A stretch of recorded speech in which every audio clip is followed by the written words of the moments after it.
week, that baby is born. That baby is alive and kicking. That baby's parents are okay. Your Excellency, let me just ask the task force members, steering committee, who became steering committee members, to just stand where they are so that the congregation acknowledges them.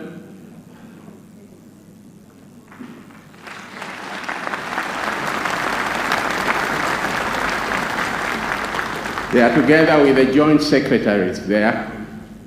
Your Excellency, we also did work with a team of experts. Wherever they are, some of them will be presenting. Let them also just stand up so that the congregation acknowledges.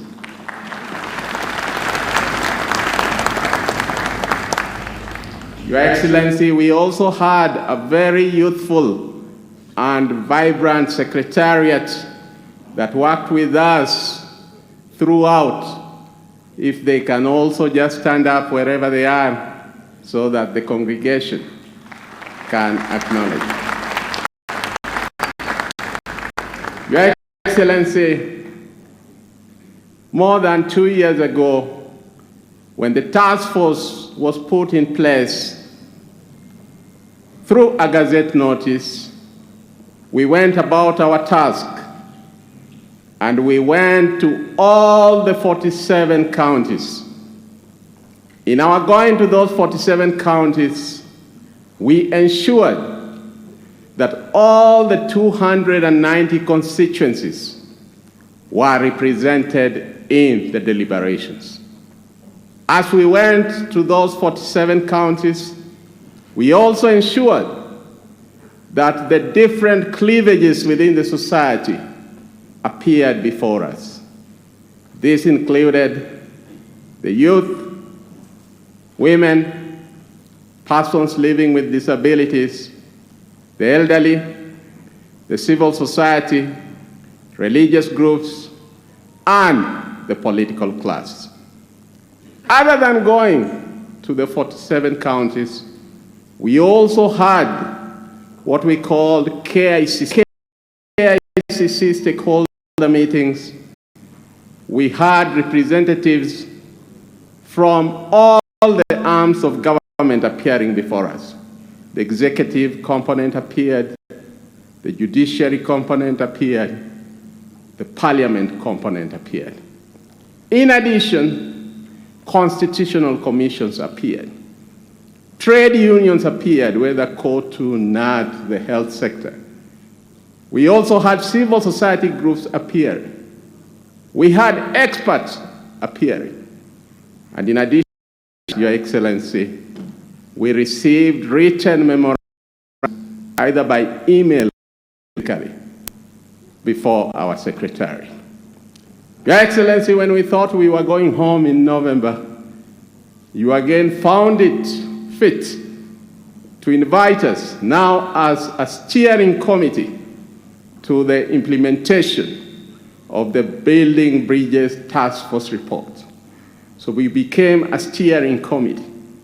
And the mandate this time round was to do a validation. That validation process undertook a route in which the task force report became a baseline for conducting that validation. And throughout, again, Your Excellency, the same groups, in addition to those who had not appeared before us, came and validated the report. The validation process was multifaceted. We had, again, KICC and like meetings in which stakeholders came and gave their views on that November report. We had regional meetings which were preceded by stakeholder meetings or delegates of particular regions. And during the political gathering in all those regions, a memorandum was given to us arising from the delegates' presentations. That happened in all the regions, but Your Excellency will recall that we had divided Rift Valley into two. Narok had already taken place, but as we prepared for Nakuru, COVID struck. Your Excellency, I can confirm to you, and if the governors from the Rift Valley are present here, they'll confirm to you that the Nakuru meeting that did not take place, we still gave them an opportunity, and as individual governors from the Rift Valley, they brought their memorandums to us. What I'm trying to say, Your Excellency, is that this was a very participatory process. In our meetings, we had stakeholders inviting us and asking us to send experts all over the country to go and listen to their views, which we did. We also, again, during this stage, Your Excellency, as is reflected in our report, received memorandums via email and physically. Your Excellency, great nations usually look in the mirror when they are at war with themselves. Your Excellency, in your wisdom and the Prime Minister, you said that this country had been at war with itself, and that this was a critical juncture that the country needed to soul search in order to once and for all weave a national fabric that will be there for generations to come. Your Excellency, our report is multifaceted. We have a constitutional section, we have a statutory legislative section, we have a policy guide section, and we have an administrative section. Your Excellency, there are those who have always said that implement. We have done that. Actions that need to be taken. As I finalize, Your Excellency, our report has both the hardware and the software. Part of our challenge is also our attitudes and behavior as a people. If, as the Archbishop of the Anglican Church said, we can build on our national ethos as a country and seek this opportunity as an avenue for a national conversation where we are talking with each other, but not at each other, Kenya shall be the better. God bless Kenya. Thank you. Asante sana Profesa. Kwa heshima Mheshimiwa Rais, naomba unikubalie nimwalike wakili Tom Macharia na mtaalamu wa masuala ya uongozi Bwana Pandi Onyango watueleze kwa kifupi yale yaliyomo kwenye hii report. Wakili. Your Excellency the President, Your Excellency the Deputy President, Your Excellency the Prime Minister, ladies and gentlemen.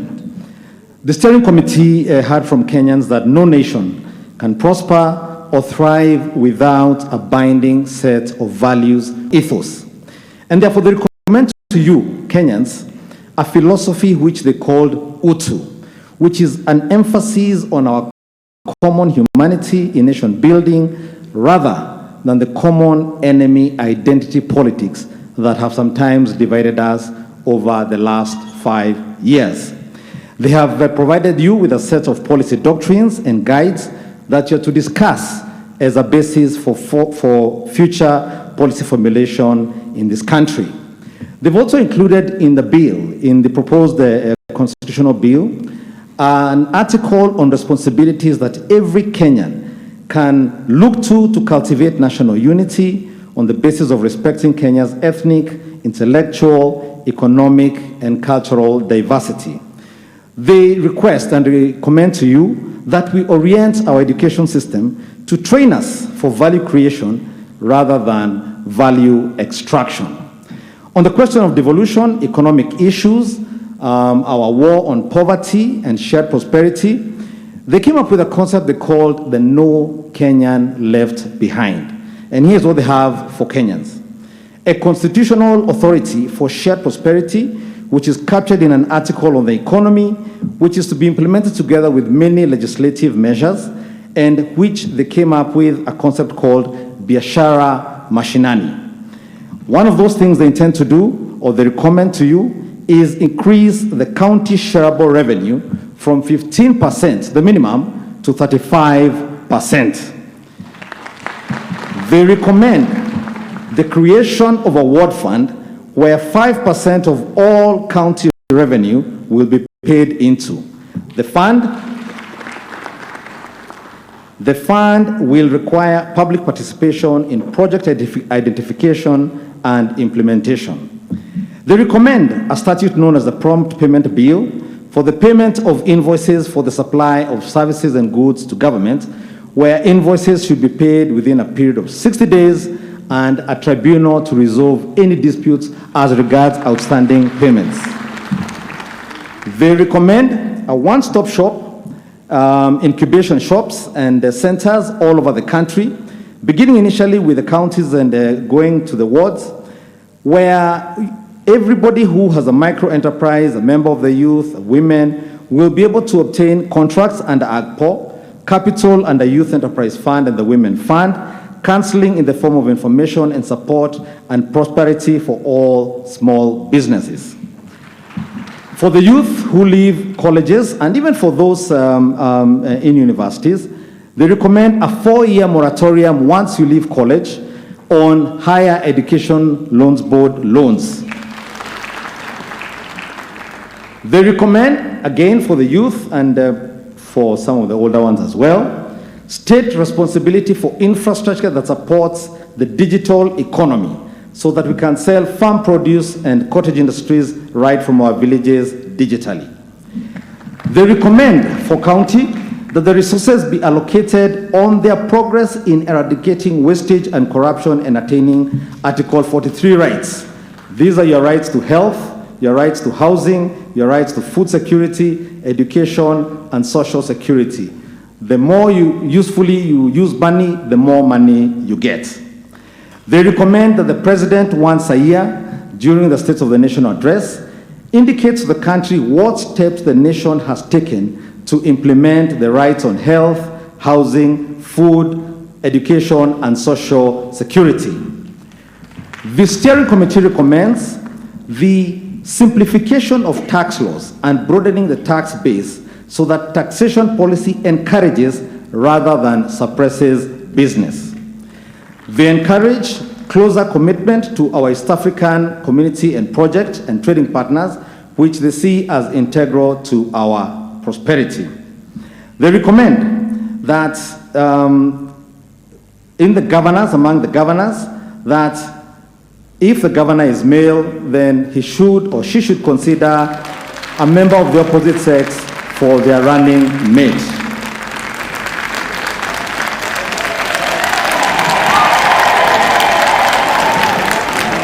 They also recommend that deputy governors be given a specific portfolio so that they have a desk and work to do. In the interest of time, I move to the question of the war on corruption. They recommend that Parliament passes laws that are effective for the expeditious hearing, disposal of trial of cases involving corruption. They recommend enhanced penalty for economic crimes and corruption offenses and introduce a duty to report any knowledge or suspicion of instances or acts of corruption. They recommend an offense to be introduced on the concealment of corruption. They recommend, as regards fraudulent land acquired, that the Supreme Court should clarify the law with certainty so that Kenyans can enjoy the security of their land rights. The steering committee recommends strengthening of the office of the DPP, which is to be elevated if the proposal is passed to an independent office under the Constitution. The steering committee recommends to you Kenyans that the controller of budget strictly enforces the Public Finance Management Act to ensure that no more than 35% of a national or county government's revenue is used on salaries, benefits, and allowances. They recommend reforming of the IBC, our electoral system, to ensure credible, free, and fair elections. As to the question of gender parity, there are many recommendations, but one of the most prominent ones is full gender parity in the Senate, 47 men and 47 women. In the interest of harmony, in the interest of inclusivity, they recommend the creation of the position of the leader of the official opposition, who is to hold the government of the day accountable. They recommend that the president shall now share power with the prime minister and 2 deputy prime ministers. They recommend that the office of cabinet secretary be renamed to cabinet minister, and that the president be able to appoint some of those from the National Assembly. They, including the introduction of the office of the Judiciary Ombudsman, who shall sit on the Judicial Service Commission, so that Kenyans have somewhere to take their complaints if they have any. The steering committee recommends the creation of a youth commission that will champion all youth issues in the country. The steering committee recommends the creation of a health commission under statute to look into questions of health professionals and to help harmonize standards of service in the counties and in the nation. There are many, many more provisions that you should read from the report. You have had to read for yourself. And the steering committee humbly submits their report and submits in accordance with its mandate that you can see reflected back at you your stories, your desires, your frustrations, which they have attempted to turn into instruments of change. Thank you very much for the privilege of your attention.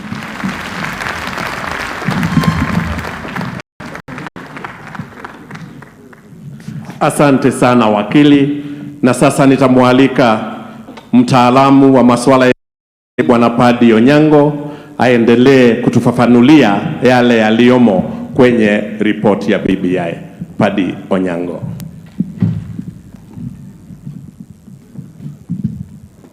Your Excellency the President, Your Excellency the Deputy President, Your Excellency the Right Honorable Prime Minister, ladies and gentlemen, good morning. I am representing one of the committees that worked on legislation that needs to be changed so that the recommendations of the steering committee can be implemented. There are many legislation that we looked at, but I will only mention a few in the interest of time. But firstly, I'll give preference to special legislation that needs to be given, that we have recommended should be given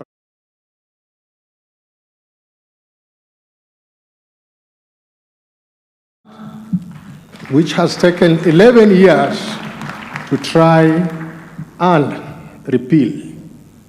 Your Excellency, we are happy that on the 14th of August 2018, your cabinet calling for the repeal of the 2003 Persons with Disabilities Act.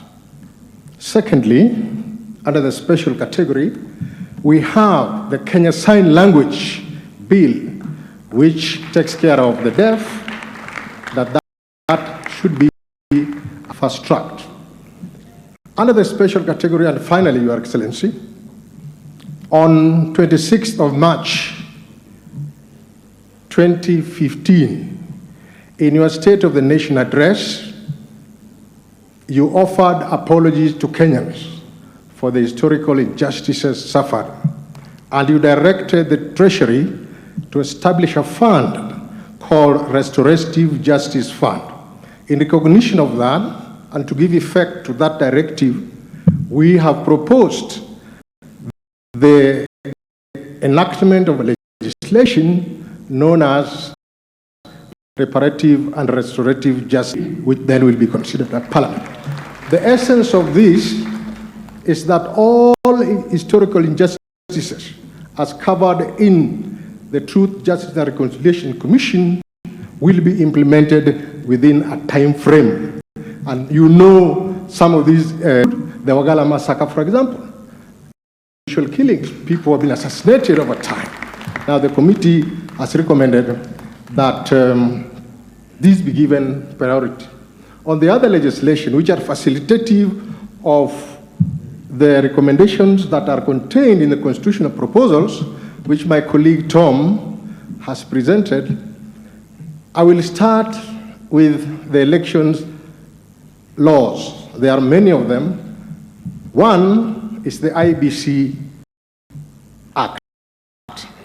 The IBC seeks to reform the IBC first, to give it strength and independence from any interference. Two, to make it possible for inclusion, for example, when the time for recruiting commissioners and officials, the persons with disability, for example, are taken into account in terms of Article 554(2) of the Constitution. In reforming the Constitution, we are all aware that there is a vacancy at the moment. We only have 3 commissioners, and that was the recommendation of the committee has given. In this regard, a process has been recommended where the existing commissioners will be vetted afresh, as is the case with other vettings that we have had in the past, and then those suitable will continue in office. We are saying there will be a panel to do that vetting and appointment. So the recommendation is that the 4 vacancies that are there should be filled in the next 6 months. That is the recommendation that has been given. On the political parties have been obligated the primaries to take care of the interests of marginalized youth, women, persons with disability. And in case of persons with disabilities, there is a recommendation that persons with disability who are members of political parties form an electoral college within the party so that they elect one of their own rather than being given someone to represent them. And then we have made a the Political Parties Act, whether we have proposed that all disputes arising out of a nomination during the political campaign or primaries should be resolved by the party, within the party. And therefore, anybody going to the political parties district tribunal must show that they have exhausted internal party mechanism before they can be allowed to move the tribunal. And that applies also to petitions. On Election Offences Act, we have made stringent measures, we have recommended measures that any person causing violence be barred from taking part in succeeding elections for 5 years. And again, it has been recommended that where violence is meted against women candidates, that violence will be an aggravating factor. So, for example, if you happen to assault a woman outside the election period, then that will be common assault. But if you assault a woman within the election period, then you will be given a higher penalty or sentence than in ordinary circumstances.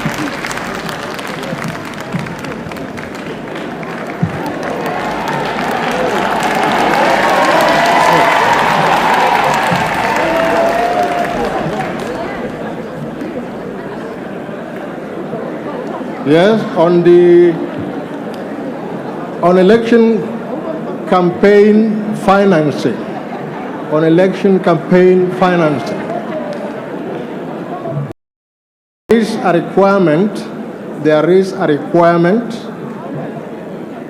requirement. It is recommended that candidates campaigning or seeking state office should declare the sources of their funds.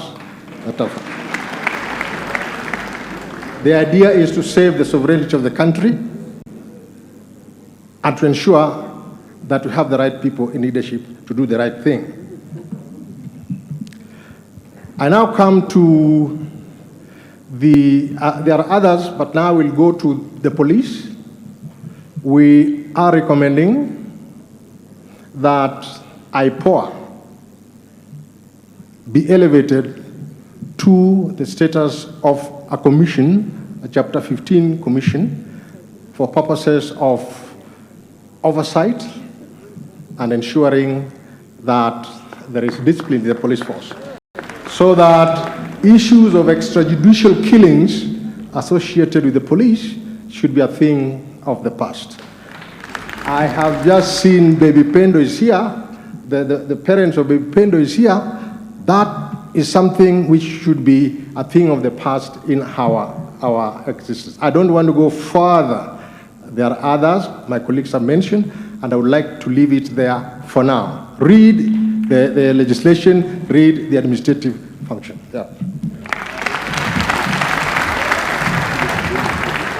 Asante sana Padri Onyango na asante sana wakili. Na baada ya kuwasikiliza wataalam, naomba sasa utukubalie Mheshimiwa Rais tuwape nafasi wananchi wachache na viongozi wachache waweze kutoa maoni yao. And I wish to most humbly and with utmost humility request all the speakers to observe time strictly as we agreed, and to also respect the program as set, so that when we invite you, it's only you and you won't invite somebody else to speak. Most kindly. Na kwa sasa Mheshimiwa Rais, naomba uniruhusu nimwite Mama Pendo, Baba Pendo na Joseph Maina Kawe wazungumze kwa kifupi. Mama Pendo, karibu.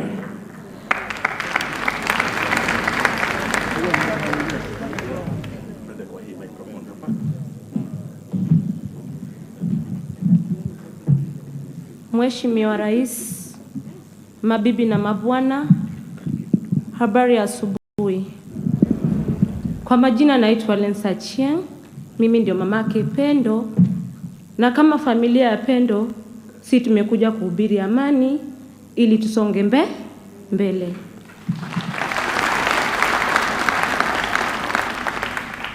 Sitaki kusema mengi, mmejua chenye ilifanyika wakati wa uchaguzi mwezi wa 8 2017. A flower was uprooted from my garden and it can never be replaced. I can be given another person, but not the same person like Pendo. Kwa wanasiasa, sisi wana Kenya, mkikuja kwetu, muuze siara zenyu, tupige debe, wale wenye tujashinda, tukubaliane na mwenye ameshinda, tusongeshe Kenya yetu mbele.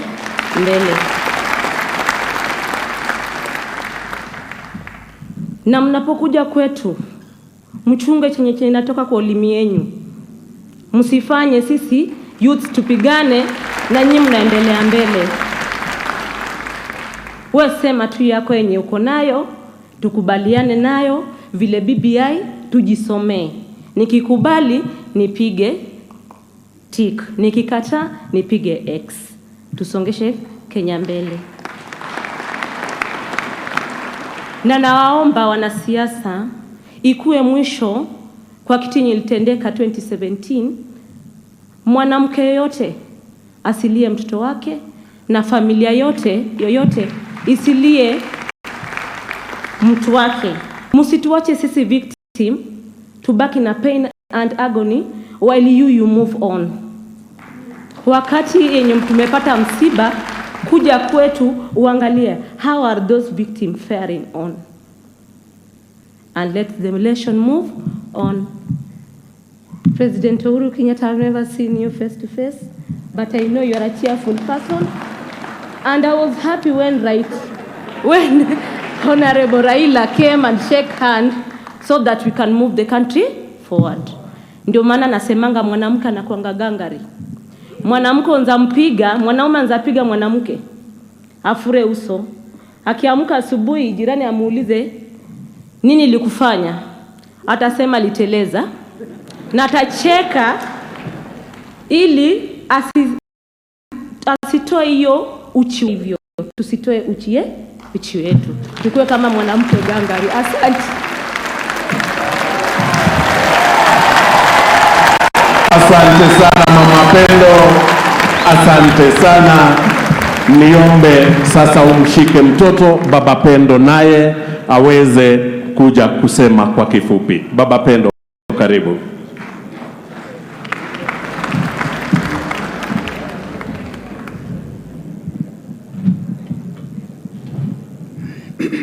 Mheshimiwa Rais, mabibi na mabwana, amjambo? Mko salama? Mimi kwa majina naitwa Joseph Abanja, mimi ndio babake Pendo. So imekuwa hivyo, ikafanyika, but lazima nchi endelee mbele. Ya kwanza nataka kupongeza Rais na Mheshimiwa Raila kwa kuleta handshake, juu venye walileta handshake, dunia ilikuwa na amani. So the only thing nataka kusema saa hii, jameni ni Wakenya.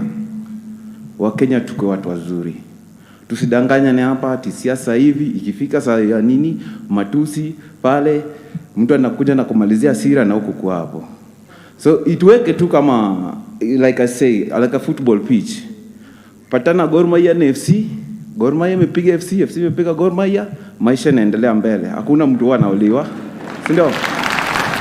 So tukishakuwa hivyo Kenya itaendelea mbele na Kenya itasonga mbele. But ningependa kuomba Rais Uhuru Kenyatta kwamba venye mmeshikiliana na Mheshimiwa Raila Odinga, msiachane mkono jamani. Msiachane mkono jamani. Msonge mbele na BBI. Venye nimesikia kwa uchache tu, pia nilipewa nimesoma kidogo tu. Naona ni kitu kitaleta mabadiliko kwa maisha yetu. So tupige debe BBI, tusonge mbele, tusiuane, tusimwagi damu tena. Wacha damu ya mwanangu ndiko ya mwisho kuwatika election kumwagika tena.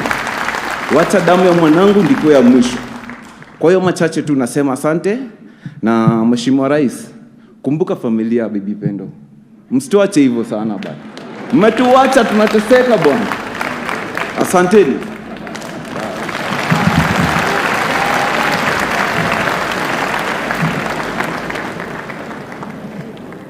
Mheshimiwa Rais, mabibi na mabwana, majina yangu naitwa Joseph Maina Kawe kutoka kaunti ya Nakuru katika ya Molo. Nimesimama hapa kwa sababu mimi ni mmoja wa wale ambao wameathirika sana na vita vya baada ya uchaguzi ambao ilianza kunisumbua nikiwa miaka 13 na hadi siku hii ya leo niko mjini Molo nikikodesha nyumba na kwetu nina kwetu ambako ni kule juu upande wa Kulesoi. Na haya mambo yote kutoka mwaka wa 1992 kulitokea vita, na wakati huo mwajua ya kwamba mtoto wa miaka 13 hawezi akapiga kura, hana kitambulisho. Siwezi kujua ni mambo gani yaliyonipata ili niweze kuomba kwetu, nyumba zikachomwa, ng'ombe zetu zikaibiwa na mambo mengi yakafuatilia. Tukafika mjini Molo. Baada ya kipindi tena tulirudi na kukawa na amani. Tukarudi mwaka wa 1997, yale maneno yakajirudia, na ikawa ya kwamba tena kile kidogo ambacho tulikuwa tumeleta pamoja na mama yetu mjane, ikawa ya kwamba tena kimeharibika, sio kwa sababu ya jambo lingine, ni kwa sababu ya matukio ya baada ya siasa. Mwaka wa 2003 ikawa hivyo, Mwaka wa 2005 wakati wa wako draft ikarudia hivyo, na mwaka wa 2008 ikawa ndio ilikuwa mbaya kuliko zote. Ombi langu siku hii ya leo ni ya kwamba jameni, ninavyosikia kama vile nimesikia ikielezwa, kama vile nimeiangalia, nimekuwa nikiuliza tiba itatoka wapi? Tiba ambayo inaweza ponya taifa letu mara moja, kwa sababu kuna wakati tulidhania ya kwamba kwa sababu ya kupata kiongozi wa kabila letu tutapata amani, lakini pia hata wakati tulipata hivyo amani hatukuipata. Jameni, ninaposoma dokumenti hii na kama ndio itakuwa tiba, ombi langu ni hili: nisaidieni, kwa sababu siku hii ya leo mametu alisukumwa na hata leo yuko kaburini baada ya depression nyingi. Na mimi naomba ya kwamba kama kuna kitu ambacho singetaka watoto wangu wakione na vizazi vya baadaye, ni yale mambo ambayo nimeyapitia. Mungu awabariki na Mungu abariki taifa la Kenya. Nitamwalika sasa Mheshimiwa Kate Waruguru na Alex waongee kwa niaba ya vijana. Mheshimiwa. BBI, unaniambia Kenya moja. BBI, BBI. Your Excellency, the President of the Republic of Kenya, on this historic day, katika ukumbi wa Bomas, on a day when you are born and you are celebrating your birthday. Happy birthday, Your Excellency. Mimi nitasema tu machache kuhusu maneno ya vijana. Sisi kama vijana tumechoka kila baada ya miaka 5. Vijana wanatumika kufanya campaign ikikwisha maneno yao inakuishia pale. Kando na hiyo uchafuzi ambao huwa unatokea, biashara za sisi kama vijana zinaharibika. And we want to thank the handshake, the President and Right Honorable Raila Amolo Odinga for inviting us on this occasion to have a national dialogue and a national conversations, because there is no country without us as young people in this Republic of Kenya. Mheshimiwa Rais, wewe unakaa kama Nehemia. Umekubali kutuita sisi kama Wakenya tujadiliane na tuongee juu ya kuta ambazo zimeanguka. Tunakuomba ufunge masikio yako mkiwa na Mheshimiwa Raila Odinga na viongozi ambayo kwa midomo yao na vinywa vyao wanasema wanataka kuona Kenya ikiendelea mbele. Conversation ya BBI lazima ikuwe ni conversation ya patriotic and not a 2022 politics or 2027 politics. We want to see sisi kama wamama, vijana wetu wakimaliza standard 8 ama form 4, the government will be taking care to us, investing in individuals ambao wanakuambia tutakuweka ndani ya serikali ijayo. Sisi tunataka haki yetu ilindwe na serikali ndani ya katiba, ndani ya BBI. Tunaomoka kwa katiba na sio kuomoka kwa biashara ya kutengwa. Kwa hayo mengi na machache, naomba Mungu awabariki.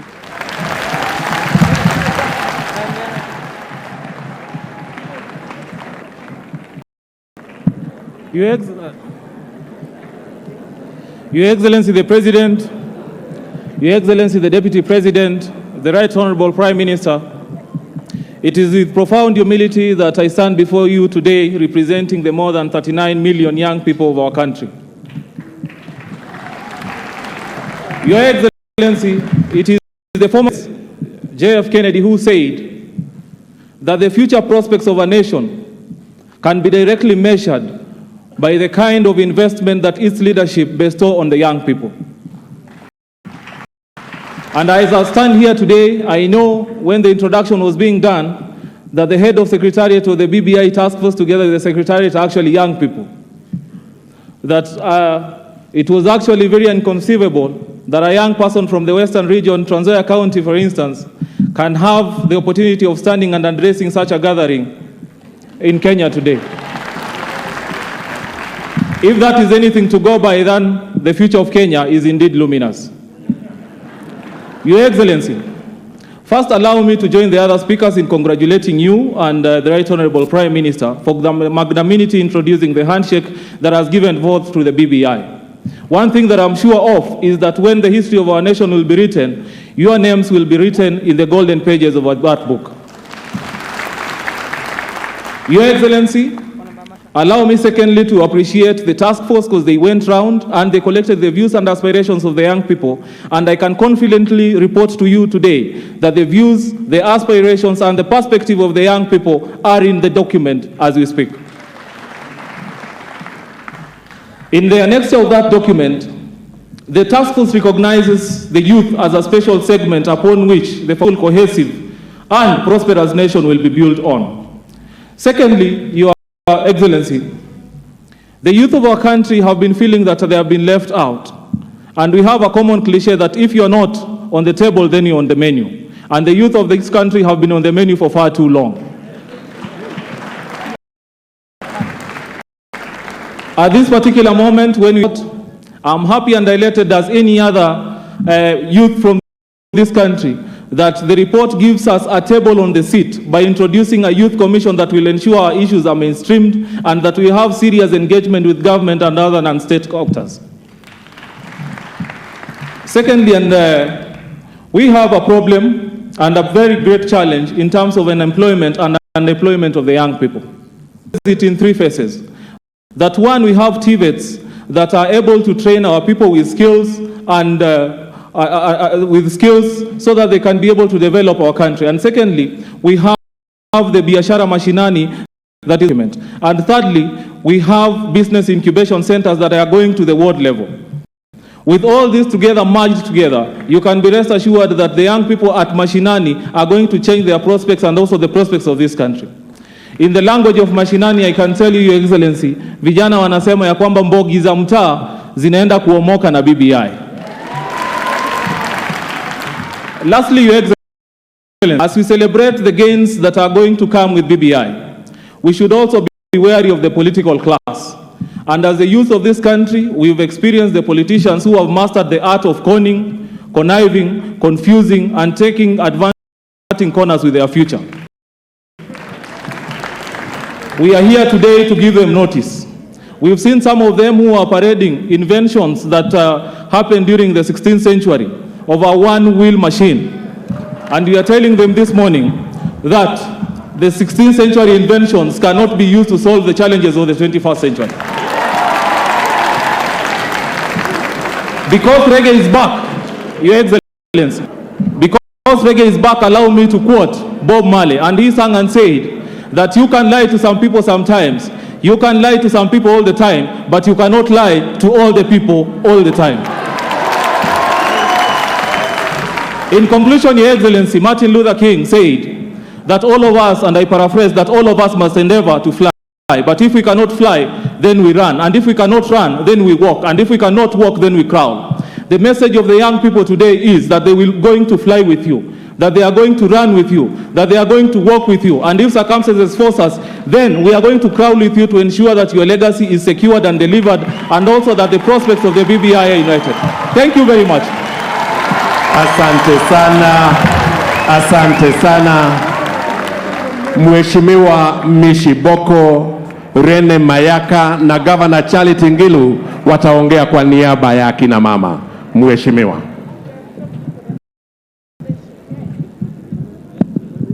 Mheshimiwa Rais wa Taifa la Kenya, Mheshimiwa Uhuru Muigai Kenyatta, Naibu wa Rais, Mheshimiwa Raila Amolo Odinga, itifaki zote zikizingatiwa, mabibi na mabwana, Kenya hoye!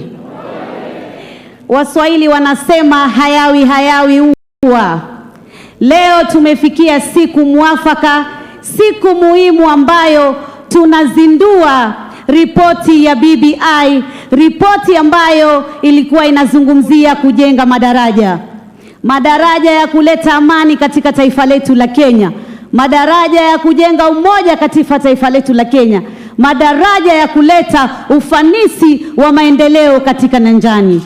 Kwa niaba ya kina mama wenzangu viongozi na kina mama wa Kenya, sisi tunaunga mkono ripoti hii kwa sababu imeangazia haki za kimsingi za kina mama. Tukiangalia Mheshimiwa Rais, BBI imezungumzia ya kwamba katika nafasi ya ugavana, gavana akiwa mwanamke, naibu wake atakuwa mwanamume. Hivyo basi jambo hili litaweza kutupatia ngazi sisi kama kina mama wa taifa la Kenya tuweze kupata hatua ya kuingia katika uongozi wa ugavana katika kaunti zetu. Vile vile katika seneta, sasa hivi tulikuwa tuna masenesa wateuliwa 16 na wale watatu tu wachache waliochaguliwa. Lakini sasa tutapata sauti ya kina mama waliochaguliwa kikura, watakao kuwa na haki ya kupiga kura pale katika bunge la seneti na kuweza kufanya maamuzi ya kuhusu mambo ya county government zetu pale mashinani. Mheshimiwa Rais, tunajua hapo awali tulikuwa na wale kina mama 47 katika National Assembly. Lakini sasa hivi katika ripoti ya BBI tunaona kuna formula nyingine ambazo zinazungumziwa ili kuona ya kwamba tutaweza kuhakikisha ile sheria ya thuluthi mbili ya jinsia itaweza kupatikana. Tunaomba sana wale wataalamu, wale tunawaita experts, waweze kuweka formula ambayo haitaleta tena utata ifikie ya kwamba eti bunge la kuvunjwa. Tunasema ya kwamba Mkenya aisome BBI report, tusiweze kudanganyika na porojo, tusiweze kushika propaganda. Huno si wakati wa kudharauliana, huno si wakati wa matusi, huno si wakati wa kejeli. Huno ni wakati sisi wa Kenya tuje pamoja, tujizatiti dete, tuweze kufungua ukurasa mwingine wa taifa la Kenya lenye umoja, amani, ufanisi na maendeleo katika nyanja zetu. Jamani, mwenzao sema mimi naipinga katiba, muite karibu, mzungumzie, mpe ushauri, aielewe kinagaubaga, ndiposa tuweze kufanya maamuzi. Na mimi kwa yale mengi yamezungumziwa ambayo tumeyapata, si elimu, si universal health, si mambo ya mashamba, si mambo ya kilimo. Jamani, tusikose mwana na maji ya moto, tushikane kidete kimoja kama wa Kenya, tuhakikishe tuna ukurasa mwingine. Wakati wa siasa ukija, tuwe kama wenzetu, tunapiga kura na tunafanya uwiano na tunakuwa na mapenzi. Twakupenda sana Mheshimiwa Rais, twakupenda sana Mheshimiwa Raila, kwa sababu umetuenzi sisi kama kina mama. Endelea kutuenzi, uache urithi wako ama legacy yako iwe itazungumziwa na vizazi vijavyo kuhusiana na uongozi wa kina mama mavu. Asanteni.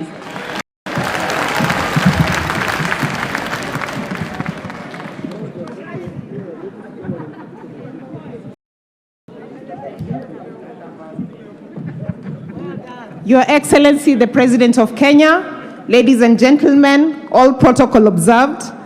Your Excellency, elections such as ours in previous years have always come out with an aspect of winner takes all, where some Kenyans end up laughing all the way to the bank as others laugh all the way to the toilet. Your Excellency, we are particularly happy with the handshake that happened between you and the Right Minister Raila Amolo Odinga on March 2018. For some of us came as a shock, but we were quickly very happy about it, because as a result of it, the country that is Kenya has started to be in the process of ensuring that we are no longer polarized.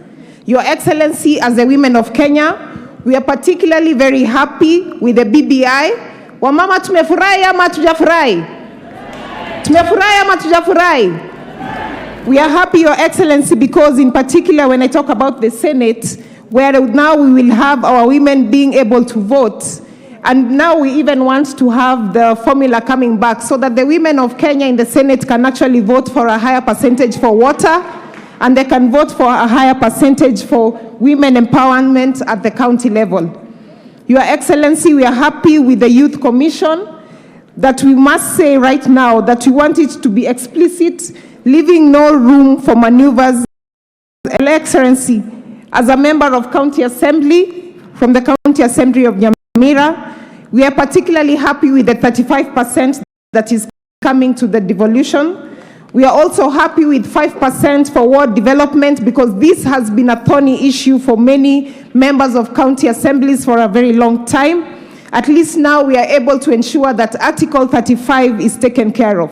Sisi kama ma MCA tunangoja the next process na tutacheza kama sisi.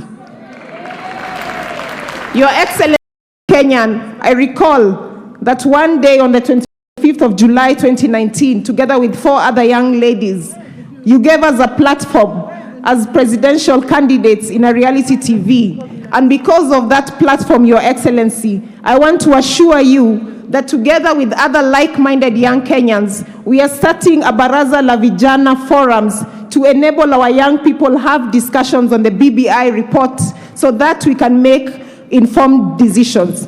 Your Excellency, as I conclude, I'd like to say, as the mothers of this country, we will nurture the BBI report like a baby. We ask the fathers to join us so that 50 years from now, our children, our children's children can celebrate the BBI 50th birthday. And speaking of birthdays, Your Excellency, on behalf of the women of Kenya, I'd like to wish you a happy birthday. May the good Lord bless you. May the good Lord bless our nation of Kenya, and may the good bless all of you. Thank you very much.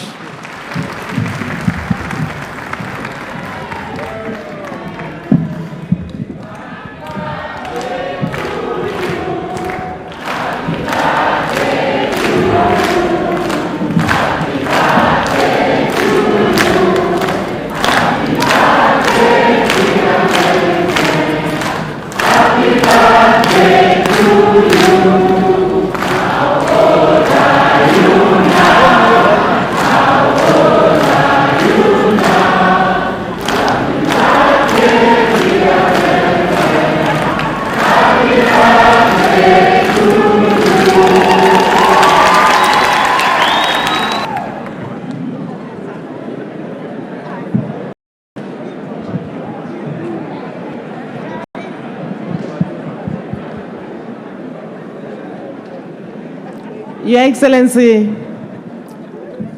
Rais Uhuru Muigai Kenyatta, Your Excellency, Mheshimiwa former Prime Minister Raila Amolo Odinga, Mheshimiwa Deputy President, mabibi na mabwana, hamjambo. Thank you very much for giving me this opportunity. Let me just say, I have been invited here to speak on behalf of women, but I also speak on behalf of Kenyans. And to say that today is a great day. 10 years ago, we met in this very same place, and we promulgated a new constitution. We said then that we will continue to make any amendments that are necessary. 10 years after, we have reflected, we have seen some of the things that needs to be changed, and we are here to change them. And we are going to change them so that we can get everybody included in the running affairs of this nation. We do not want anybody to be left behind. Therefore, Your Excellency and the former Prime Minister, thank you so much for coming together in a timely way, shook hands, agreed every Kenya to be part of this. I would like to say, Your Excellency, from where I'm sitting as the governor of Kitui County, first and foremost, I really say thank you that in this constitution, we are going to have extra resources that will go mashinani. And that is what a lot of people have been advocating. We have been getting 15%. Now we are talking about 35%. Surely 35% will get Kenyans out of Ufukara, will get Kenyans out of Maskini. And these are the things that we have all been fighting for since independence 57 years ago. Today is the time for we leaders to appreciate, with more resources on the ground, using those resources well, for sure Kenya will start growing. And for the leadership to understand that if we use the resources well, we can now actually implement our big. And ensuring that every Kenyan has food, ensuring that we can get universal health care, ensuring that we can manufacture, and the leadership to sell our goods, both in the country and outside the country. More handouts, small handouts coming from leaders has no place in this country. Let us get every Kenyan working for what they believe we believe in. Your Excellency, say that, first and foremost, I also want to insist that these resources must make sure that Kenyans get better health care, that women can get water into their kitchens, that we can have food on the table. For me, that is the basic needs that we have fought for many years.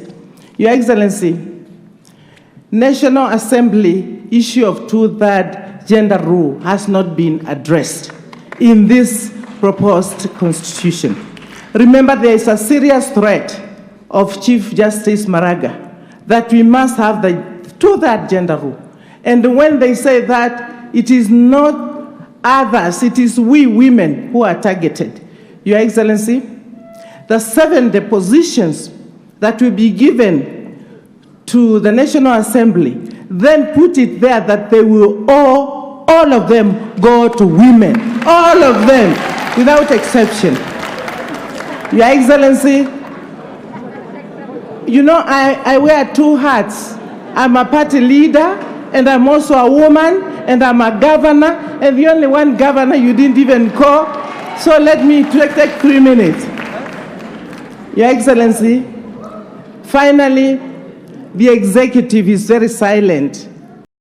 We know those positions up there, it is easy, and we know it can happen, that watu wakae pahali, now they will do always what they do. We want those 5 positions to ensure there is a 2/3 gender rule applied. Your Excellency, it is said, and it must be said all the time. Where 2 or 3 are gathered to make this, there's got to be gender rule applied. I want to thank you. God bless Kenya. Tuingie mashinani, tuuze hii katiba ipite. Asante sana. God bless you.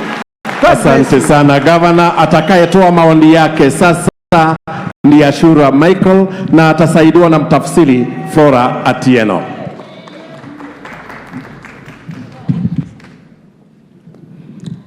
His Excellency, Honorable President Uhuru Kenyatta, His Right Honorable Raila Amolo Odinga, our Deputy President, Honorable Ruto, all protocol observed. I'm pleased to be here to witness the milestone that we've been waiting for a long time. I appreciate on behalf of my community, which is the deaf community, BBI is not about Honorable Raila and my President Uhuru. BBI is about me and you. It's to promote diversity in our nation. BBI is going to unite us. We have persons with disabilities, we have the women, we have youth. We've been all enacted into the BBI. My name is Ashura Michael, a graduate of Nairobi University and taking law in the same university. This BBI is to change our lives for the better, to change our life for all of us to live as we want. I appreciate you, and I would like to ask everyone to read this document. Don't let anyone read for you. Thank you for the good work. As persons with disabilities, we have benefited in the BBI. Article 54(2) of the Constitution, I'm happy that the word progressive have been removed, and it will make sure that persons with disabilities access different positions. We have the disability bill that has been in the National Assembly for a long time, awaiting debate. It will make sure it's implemented within 2 years. We have the Kenya policy on guide and unity to diversity. It's going to make sure that our positions are not lost in this document. Right now, 17 counties don't have representative of persons with disabilities, but I'm sure with the BBI, we are going to be represented in all. I'd like to encourage my brothers and sisters to go through the document. The aspiring governors, I'd like to encourage you to kindly appoint persons with disabilities to be your deputies. Don't listen from anyone. Don't listen to anyone. Kindly take your time to read this document, and I believe it's going to change your mind. Na nikimalizia, mtukufu Rais, I'd like to thank you so much for uniting us, making our country best to develop. Thank you for improving our economy. Finally, Mheshimiwa Rais, recently you went to Kisumu na nikasikia ukisema unatafuta mpango wa kando. Najua mama alikubali. Babangu Raila yuko hapa, ako tayari kuchukua mahari, na ndugu yangu hapa Deputy President atakuwa best man. Sasa na mama wa taifa tutaendelea kubuild bridges pamoja. Na sasa mtoto wa BBI atazaliwa. Asanteni sana. Tumpungie mkono hewani, tumpungie mkono hewani. Asante, asante sana. Kwa niaba ya wafanya biashara hapa nchini, asante, asante. Wafanya biashara hapa nchini, Nick Nesbitt wa KEPSA, Mike Raba na Richard Muteti wataongea kwa kifupi. Karibuni.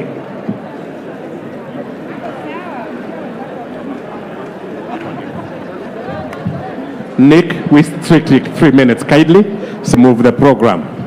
Na wakati anakuja nitakumbusha wale wote ambao wataongea, tulikubaliana kwa heshima dakika 3. Asante.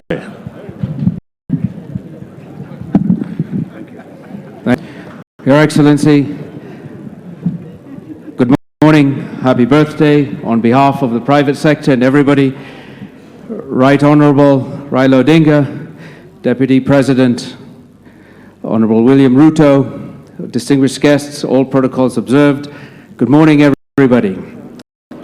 My name is Nick Nesbitt, and I'm Chairman of KEPSA, the Private Sector Alliance. But I'm standing here not perhaps only on behalf of private sector, but also to talk on behalf of the Multi-Sectoral Forum. This is an organization or a group of organizations from the religious, the civil society, the media, professionals, youth, women groups that all came together at the end of 2018 to talk about the ills of our country and the positives of our country. And we came together and presented a report to address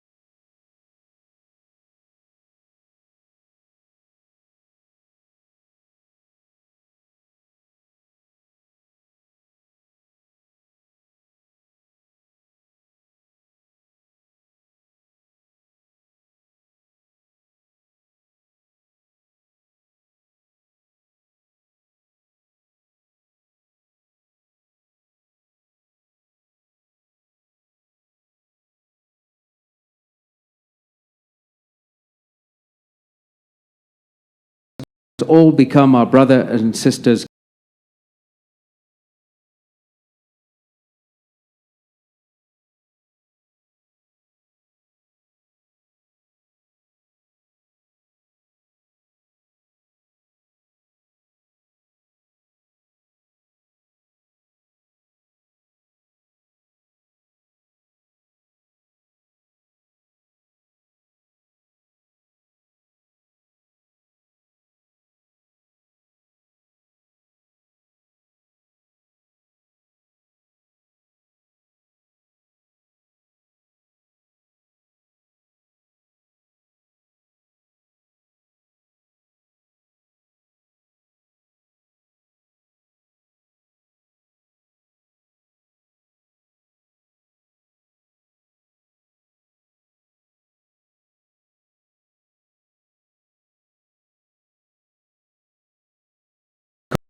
economy, and we reach out to everybody and ensure that we can move forward together.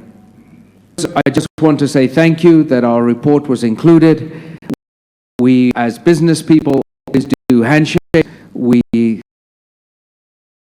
thank you for your handshakes, and we like the whole concept of shaking hands. So we give a fist bump to everybody, and we would day. And thank you very much for listening to us. Thank you.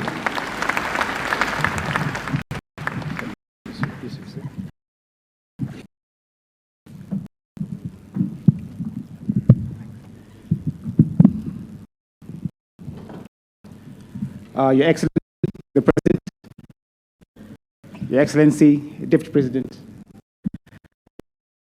Your Excellency, Honorable. Good. My name is Michael, and I'm here to speak on behalf of the SME sector. I'm the founder of a group of companies called the Homeboys Entertainment Group of Companies. We're in the business of entertainment, sports, media, and broadcasting. 20 years ago, while I was in university, I began my business tattoos. In our past 20 years, grown to employ over 200 young people whose livelihoods fully depend on the growth and sustenance of the entertainment industry. Your Excellency, it's not been easy in the current prevailing environment, especially being in the Juakali sector. However, with commitment, perseverance, and hard work, we have soldiered on and have been very successful in expanding the business as we continue creating employment opportunities for young people. Despite the challenges to state today, that by the end of this year, we shall be listing in the NSE, the first of its kind. This, indeed, Your Excellency, is a milestone and will be a first for business like ours in the Juakali sector. This goes to show to my fellow entrepreneurs, with hard work, vision, leading environment, and repeat the terms, enabling environment, our dreams can come true. So, Your Excellency, what does BBI mean for small businesses? As for the document, its first aim is to reduce the hurdles of setting up small businesses. The cost of doing business shall be reduced. The bureaucracy of getting paperwork shall be reduced as well. And this shall encourage businesses in the smallest sector to thrive. Secondly, it aims to give youth-owned enterprises a break. That is music to our ears. 7-year tax break, meaning small businesses can now set up and pay taxes 7 years once they establish themselves. I think for us, had this been happened a few years ago, it would have been much, much bigger than we are right now. Thirdly, it aims to set up business incubation centers across the country, providing access to finance, advice, mentorship, and access to market and to government contracts. These are a sort of business 20 years ago. So this again is a big positive that BBI brings to the table. Again, having been a university student, I know what it means to have to pay your HELB loan immediately you get your first job. The BBI proposes to give us a 4-year moratorium, a grace period in which to settle down, start our businesses, then begin paying our loans. That again, a big plus for those who've just come out of university. Again, BBI aims to increase the county shareable revenue from 15% to 35%. That means that there shall be a lot of business opportunities for young people right in the county level. No need to rush to the city to get these jobs. Aims to create a fund at the ward where 5% of all cent gets to the county at the ward level, meaning there will be enhanced business opportunities for young people in the local wards. And lastly, it supports the setup of affordable and reliable access to digital platforms and villages. This will promote e-commerce at all sectors. Anybody with products in the village can then access the market both locally and internationally. I think, Your Excellency, this will be a big positive boost for businesses in the country. Your Excellency, as we build bridges, the BBI will also help build businesses. I think the second bridge should be businesses as well, not beyond bridges. So building bridges, building businesses initiative. Thank you very much, and may God bless you.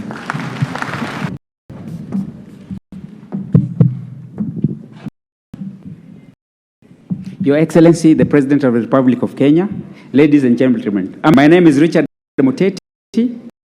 I'm representing the National Federation of Juakali Associations and the National Coalition of Informal Sector Coalition on Business Continuity.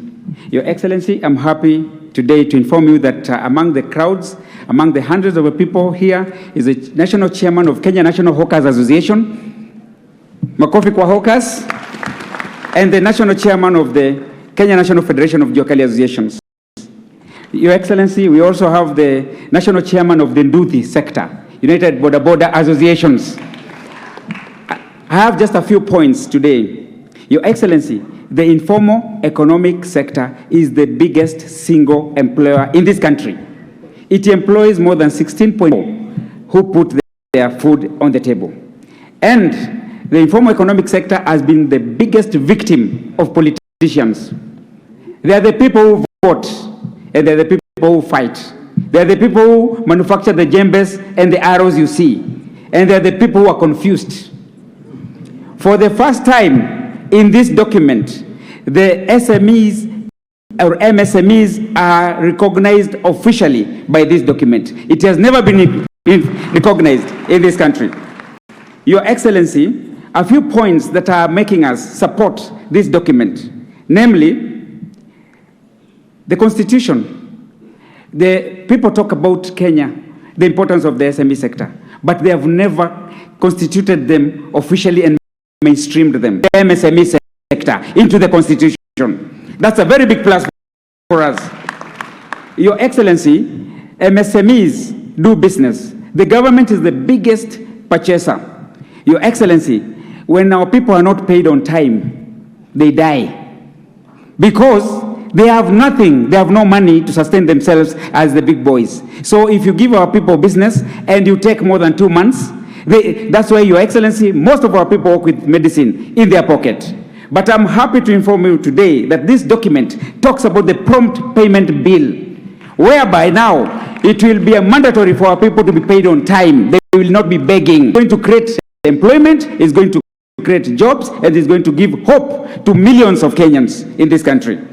Your Excellency, we are talking about in this document the business incubation centers, information incubation centers in all areas, mpaka mashinani, that will not be coming from Kisumu, from Machakos to Nairobi to seek for help, that your small business will be nurtured where you are. Makofi kwa BBI.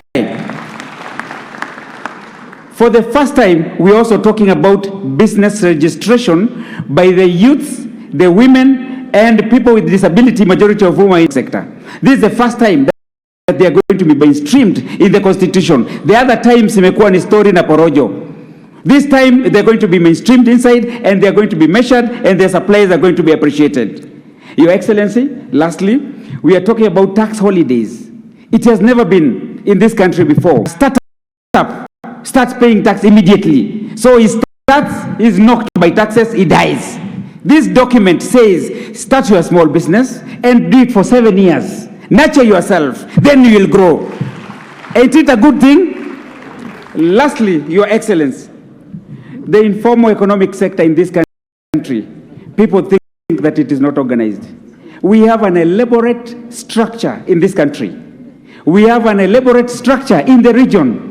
I am the head of the Secretariat of the Informal Sector in the East Africa region, and one of the messages they have for this country is that to empower our MSCs, and then they encourage their countries also to have a BBI. Thank you very much.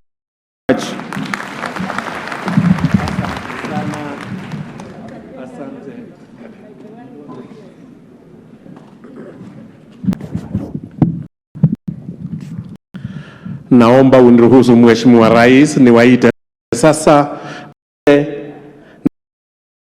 naibu waongee kwa niaba ya viongozi wa kidini. Bishop na Ibrahim, karibuni. And I will still remind all of us who are speaking that we kindly stick to the 3 minutes kindly. Thank you.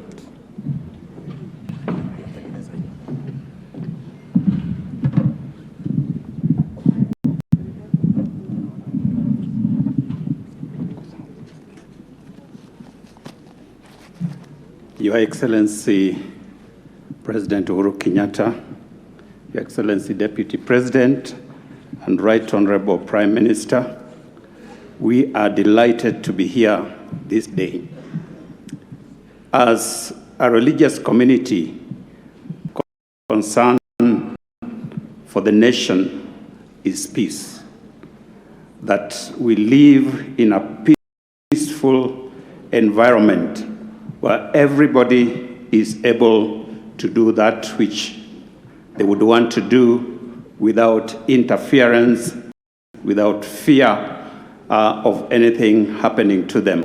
Over the years, we have tried our best to be peace brokers for this country. I was privileged after the contested results of the elections that I was part of a small team that from the diplomatic community, from the business sector, from cities under the leadership of the former U.S. Ambassador Robert Godek. For months, we engaged in a shuttle diplomacy committed to seeing this country get back to normalcy. Sadly, both sides were extremely hard. One of the most difficult responsibilities that I've ever had. It therefore came as a great and pleasant surprise when Your Excellency and Right Honorable Prime Minister stood on the steps of Harambee House in the famous handshake. We were delighted that you also spoke of creating a national conversation on issues that bedevil this nation every electoral season. This has been one of our key plans to create a national conversation. In fact, our group was loosely known as National Conversation. Your Excellency, I say all this to let you in with some of us for a very long time, well before BBI. This is because we have believed that unless and until we address the cancer that eats this nation, we will never have enduring peace. To continue with business as deceive ourselves, it is just a matter of time, and this country will one of these days explode to unquenchable flames. For this reason, we want to unequivocally laud the efforts that have been made by the steering team and by your leadership addressing these issues. Your Excellency, we, however, have some very serious concerns. In this nation, we have developed a very dangerous tendency of politicizing everything. Even a very important matter as constitution making gets shrouded in politics. That is why we are finding ourselves with laws that cannot of the political class, but do not effectively address our national needs and aspirations. It is in this light that I want to plead with our political leaders. Please allow the current process to objectively lay a foundation for the future of. Therefore, remember that the laws you make today will tie your hands and your feet tomorrow. The liberties you take away today will imprison. It is most unfortunate that the politics of our nation is based on divide and somehow believe that the only way to succeed is to divide us into dichotomous categories of us, yet political interests shift rapidly. Between 2017 and 2020, the significantly. In fact, I want to prophesy that it will not be a surprise before 2022 that Dr. William Ruto and Honorable Raila Odinga will be on the same side. It is a fact that no nation has ever become great through. The Bible is clear that where there is unity, the Lord commands a blessing. A cord of three. Your Excellency, perhaps it is time that hustlers should pause their hustling for a moment. And the reggae dancers pause their dance for a moment and join together in a serious Jerusalem dance for the sake and the unity of this nation. After all, DJ Master KG and his sister remind us that the New Jerusalem is our ultimate home. Finally, Your Excellency, in 2005, the church said no because of various major principles. We would like to see this addressed. We have noticed that the pillar of religion and faith seems to be completely missing. Furthermore, the Religious Freedom Bill that was to help the registration of religious groups seems to have been left out. Issues of marriage and family need to be taken care of. Your Excellency, we want to assure you that as a Christian community, after this launch, we are going to review the report and make our position known. If we choose to support it, it will be because we believe it is good for the country. If we will call for appropriate amendment. God bless you and thank you for a great work. Amen. Asante sana Askofu. Naomba niwaalike sasa Wilson Sosion na Francis Atwoli kwa niaba ya wafanyikazi. Kwa heshima na niombe na niendelee kuomba we stick to the 3 minutes. Mzee, tunaweza kuanza na mzee Atwoli because you are here, sir. Kindly.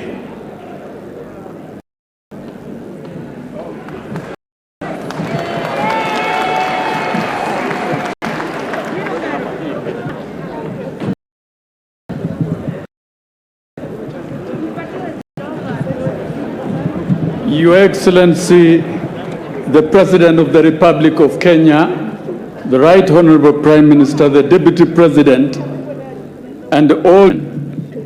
Hii ni siku ya historia sababu tumekusanya na tumepitia safari ya kina kama wa Kenya. As a country and from the labor perspective, it has been very disturbing from 1992. We drive our country into position to 1997, the same, but in 2002, we were more historic and more decisive as a country because we were very optimistic and we lost 2005 during the referendum. We went in different direction. Now 2007, rightly as has been presented by the committee of experts, we agreed the document is wonderful. And all what we need moving forward is to objectively reflect a robust conversation and improve the document and go through a referendum. We can have peaceful elections in 2022 and a robust economy that guarantees employment of the youth in this country. There is no solution to the youth except guarantee to decent employment, and that decent employment is in a strong economy. And that explains why, as a labor movement, we were very passionate in campaigning for a handshake even before elections in 2017. But now that it has come, we urge all Kenyans to close rank and we stand together and support this document. Where there are gaps, there should be room for us to correct. From the labor movement, we even think the aspect of the constitutional commissions needs to be worked on more thoroughly so that workers who are the main drivers of the economy their freedom and right to negotiate without much interference from the we've created. In overall, we support this process, but we urge more engagement and more. Thank you.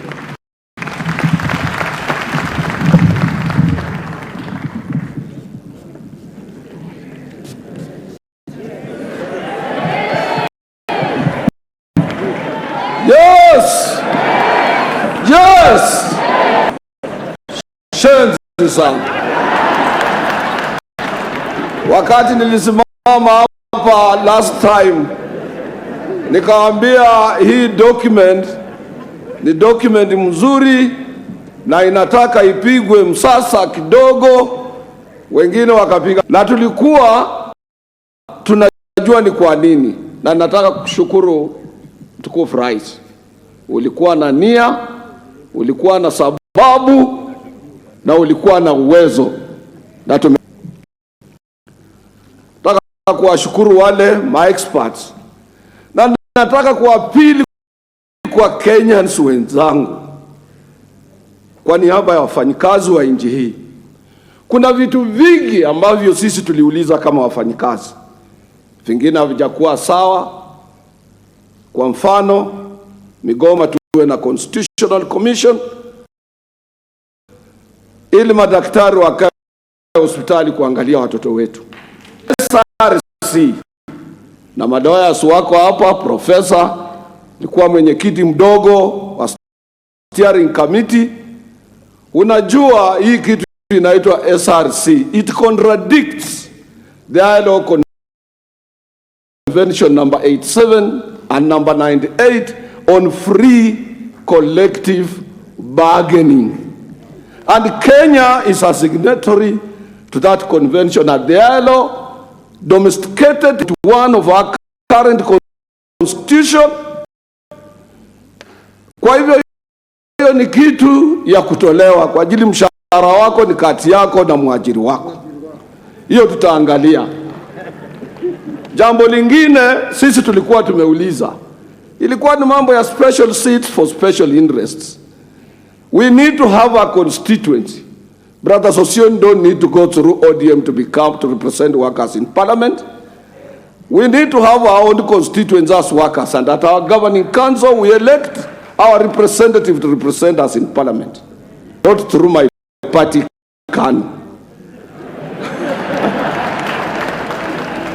But hizo tutaangalia wakati wanatengeneza constitutional amendment bill.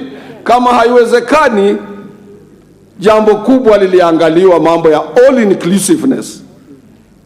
Toa machozi. Wakati shida inapotokea, sisi wafanyikazi tuko katika miji mikubwa, ni watoto wa mama na wafanyikazi ndio wanapata shida. Wengi wakubwa wenzangu wanatoroka nchi hii, na mimi najua Mtukufu Rais, ndugu yako Raila Amolo Odinga ni mmoja wao wale wa Kenya, and I should say he's the only one maybe after the late Matiba ambao wanaweza kupeana holiday outside government gazetted holiday.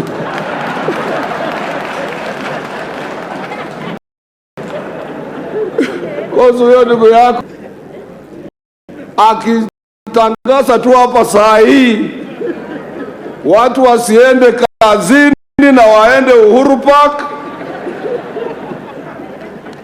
hataki facilitation money, hataki campaign, that place will be full. Na wakati kazi zinapofungwa, sisi Mtukufu Rais ndio tunaumiana, ndio kwa sababu tunaunga handshake mkono. And I want to support the Bishop.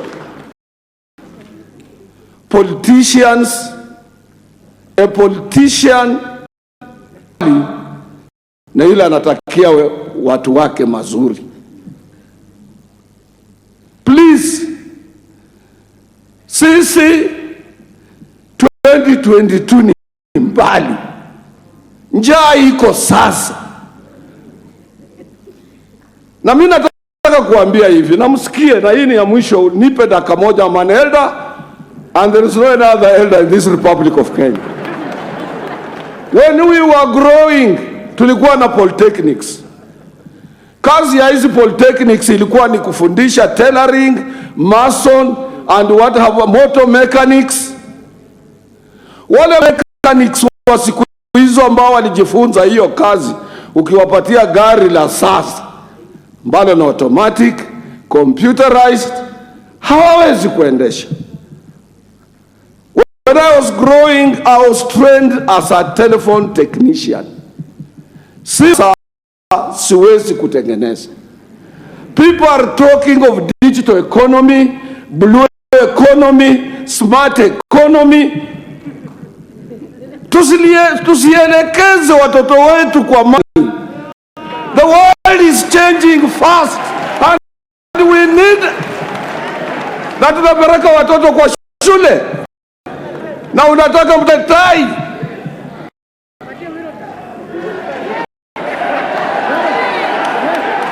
Yes! Rais, hii document nataka kuambia pamoja ukiwa na ndugu yako, musitishwe, leteni tuende kwa referendum. We are the majority, we are the people, we are there, we will get it. Usubuhi saina itakuwa imepita, musitishwe.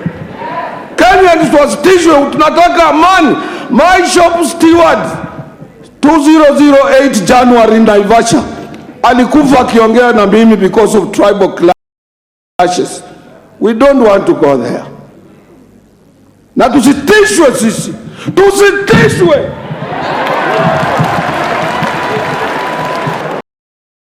Naomba Mheshimiwa Rais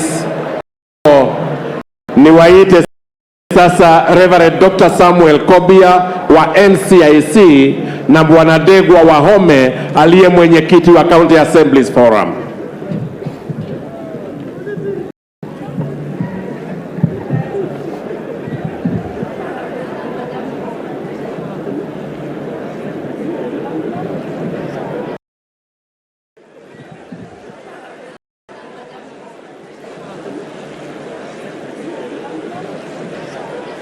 Your Excellency, the President, ladies and gentlemen, first of all, Your Excellency, I want to wish you a happy birthday, and may God continue to richly bless you with good health now and in the days coming.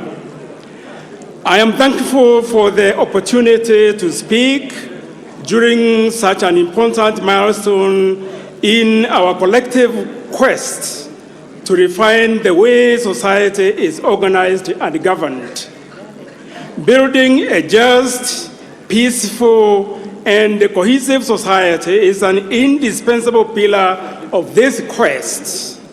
And given that most of the issues building bridges and gender touch directly or indirectly on our mandate, we as the National Cohesion and Integration Commission have maintained a BBI process.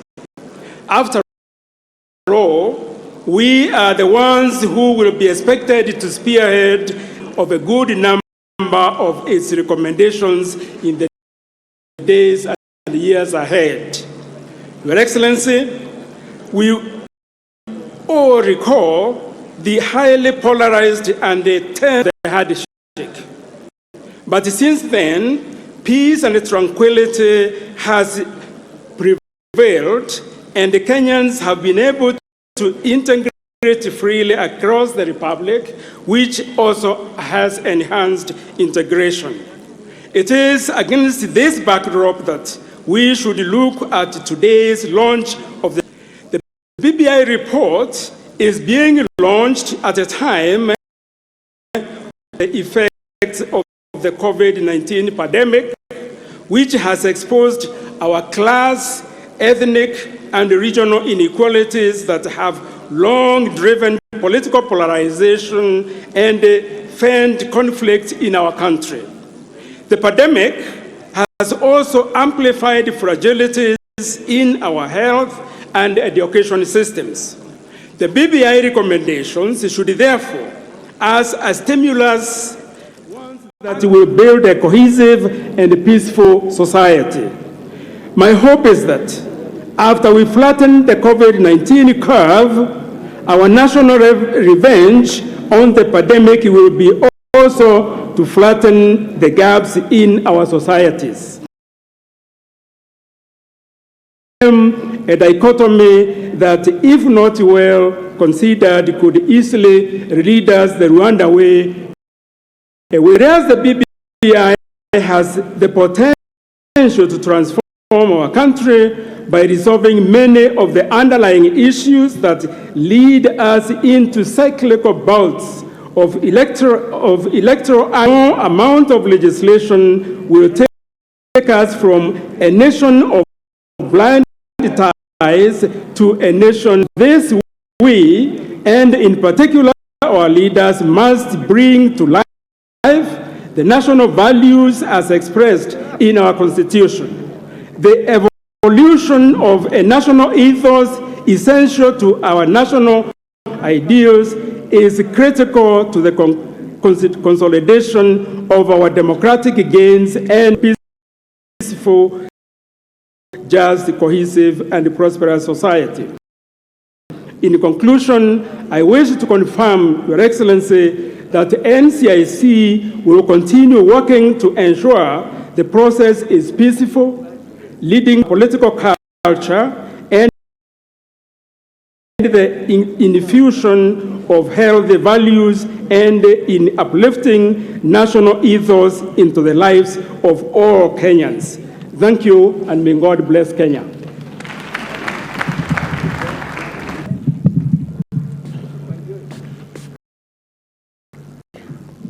Yes, Your Excellency, the President of the Republic of Kenya, Honorable Uhuru Kenyatta, Your Excellency, the Deputy President, and the Right Honorable Prime Minister, all good afternoon. Yes, my name is Dego Wahome. I am the Speaker for Nyandarua and the Chairman of the County Assemblies Forum. Hiyo ni mabunge yote 47 ya Jamhuri ya Kenya. And to start, Your Excellency, we have the speakers upstanding, the speakers of the county assemblies of this country, Kaidre, Speaker for Nyandarua, and the Chairman of the County Assemblies Forum. Hiyo ni mabunge yote 47 ya Jamhuri ya Kenya. And to start with, I would wish to quickly introduce the members, Your Excellency, who are here. Can we have the speakers upstanding? The speakers of the county assemblies of this country, Kaidre. Very well, thank you very much. The deputy speakers, you make it fast. Yes, deputy speakers, you can wave. The majority leaders. Okay. And then all the MCAs from across the country. Can you, Kaidre, be upstanding? Asante sana. Thank you very much. Also, in the preliminary, looked at this document that is the BBI. And what we can say at outright, even before you, that actually we are going the 2,287 MCAs in this country, that we commit that we are going to look into this document. And we are going to read it ourselves. Is that we are going to ensure, as the leaders who operate, that this document reaches Wajiko, and that Wajiko is able to understand it, is able to appreciate it, is able to own it, and therefore make the right decision on it.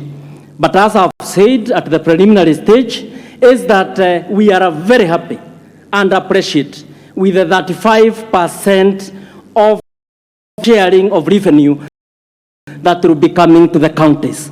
That one is actually strengthening devolution and securing devolution.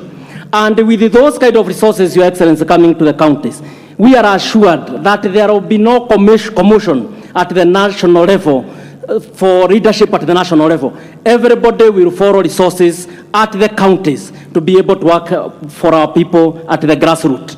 Secondly is that we thank you for the establishment of county assemblies fund. This will ensure that the billions that will come to the counties, that the assemblies are now will be independent financially and will be able to take care of this money to ensure that it serves the purpose for which it was brought to the counties. Your Excellency, and we appreciate this report for the reasons that the concept of World Development Fund has been incorporated in the fund. It will be ensured that there is equitable distribution of development programs across the counties.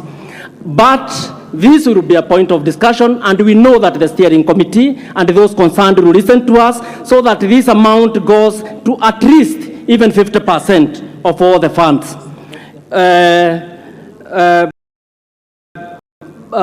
Your Excellency, the President of this country, we have said we have only looked at this document at the preliminary, and we can already see good things. We can see good tidings on this document, and I know we are going to bring a positive report on this document. Asante sana. Asante sana.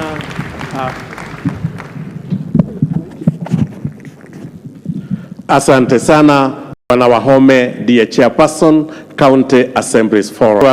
Rais, nimwalike sasa Governor Ali Roba na Mheshimiwa Governor Wycliffe Oparanya kwa niaba ya Council of Governors. Mheshimiwa.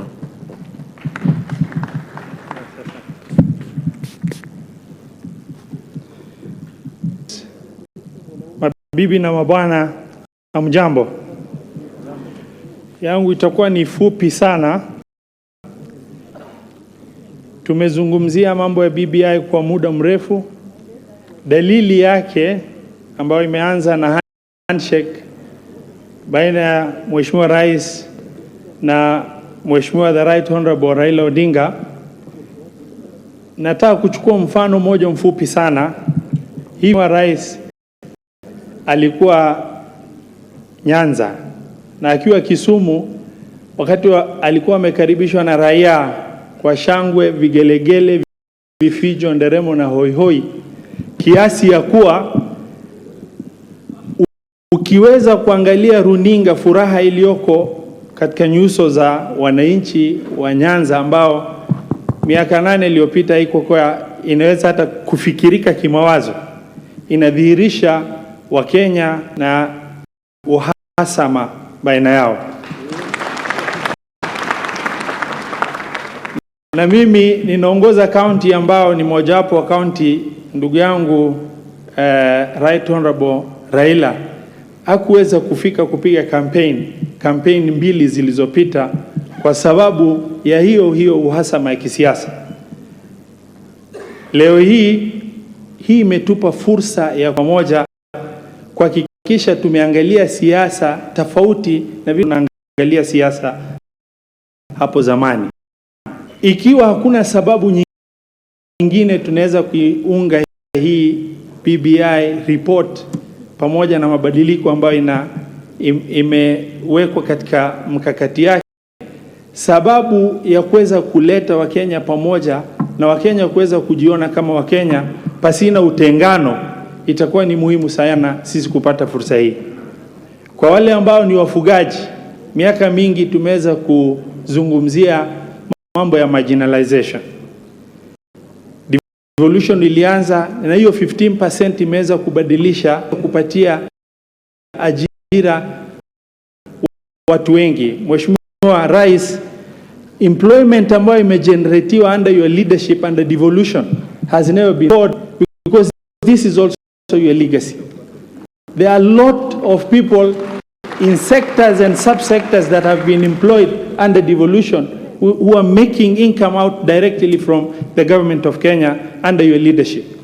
If 15% of devolution and the circular flow of income within our counties today, in 2013 when we were campaigning in my county of Mandera, we could not find vehicles to hire for purpose of campaign. Today there is traffic jam in Mandera town, courtesy of devolution. You can just imagine what 35% can do for areas that were previously considered marginalized. Hatuna sababu nyingi za kuangalia. Hiyo document tumeweza kuangalia kwa kifupi, haina madhara. Manufaa ya hiyo document itakuwa ni mabadiliko, na hiyo ajira tunazungumzia katika mashinani, na mimi tutaiunga mkono 100%. Asante sana na Mungu awabariki.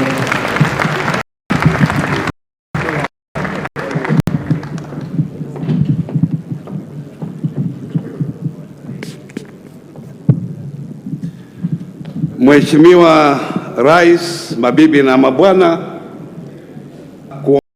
kuongea kwa niaba ya baraza la magavana, na tuna magavana wengi wametoka kaunti mbalimbali. Nataka niwatambue, wasimame tu, deputy governors na governors wote wasimame, muone hiyo ndio wamekuja kwa wingi.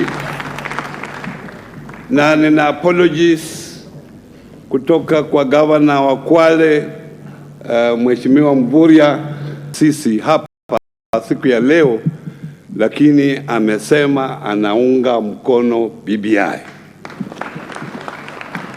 Leo hii na siku, Mheshimiwa Rais, ni siku ya historia kwa sababu umetuita hapa kuongea mambo ambayo kuleta Wakenya pamoja.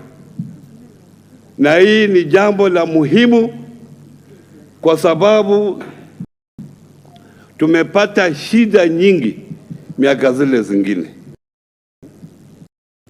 Nataka na Mheshimiwa Raila kuja pamoja kwa handshake, kuja kwenu pamoja kumeleta amani katika hii nchi, na hiyo amani itatusaidia sisi ya nchi hii kwa niaba ya wananchi wa Kenya wote.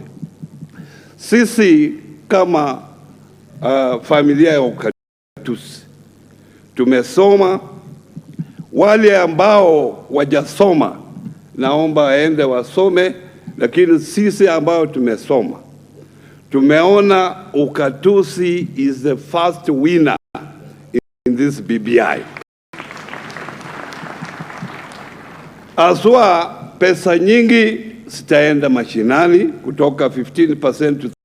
Tulikuwa tumependekeza iwe 45, lakini tumepata 35. Tumesema ongera.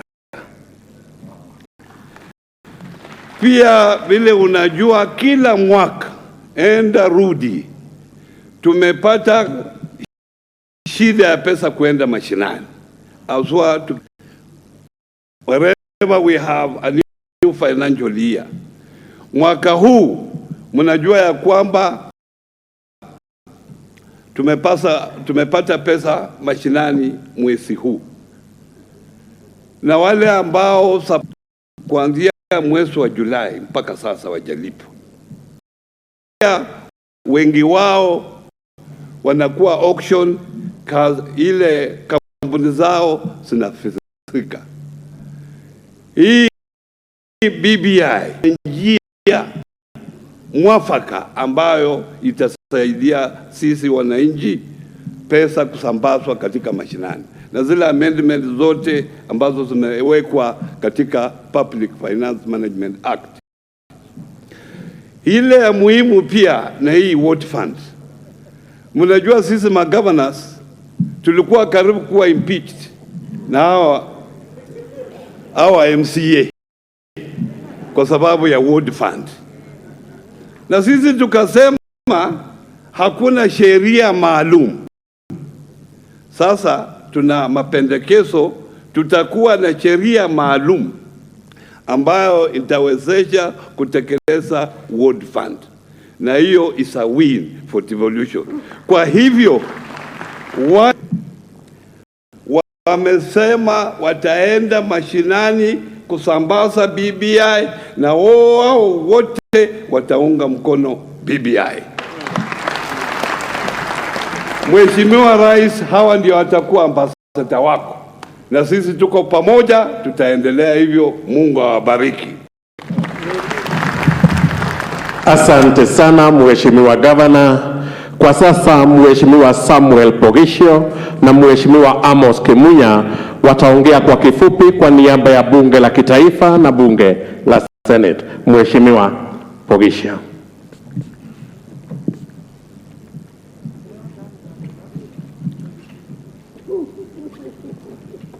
Your Excellency, President, the Right Honorable Prime Minister, Deputy President, distinguished guests, ladies and gentlemen, good afternoon.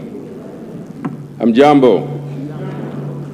Your Excellency, I have only a few minutes to speak. On behalf of the Senate, we wish you a happy birthday. We also want to say this, Your Excellency, that the document that is going to be launched today, I, being a student of the Bible, a student of communication and science, I know something about how we read documents. Your Excellency, if you want to marry many women, you can find it in the Bible. It depends on what you want to read.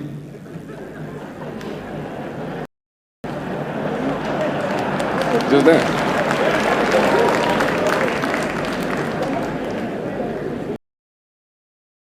You can find it. If you want sadaka kubwa, you can find it.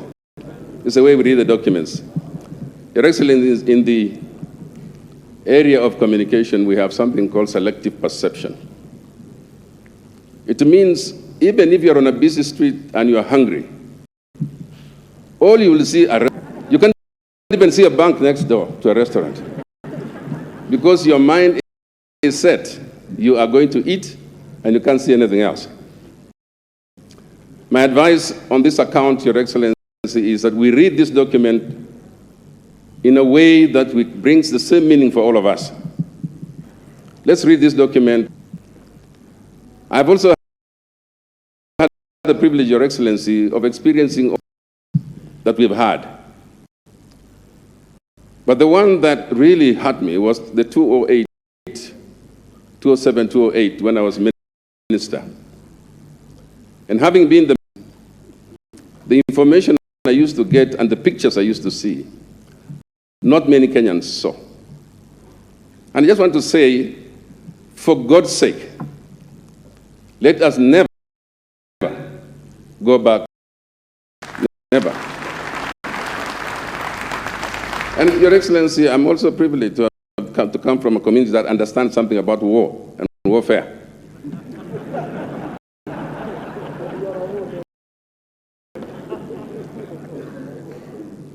The war drums start beating early before the actual war. And the handshake was never in vain. Let the handshake never be in vain.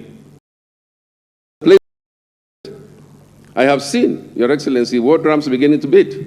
I hear from afar. I have a sense of that. I want to ask politicians that let the BBI be the place of healing. If you want to ask for votes, please, for goodness sake, use another method. Don't use a method. Don't use a method that divides us into us versus them.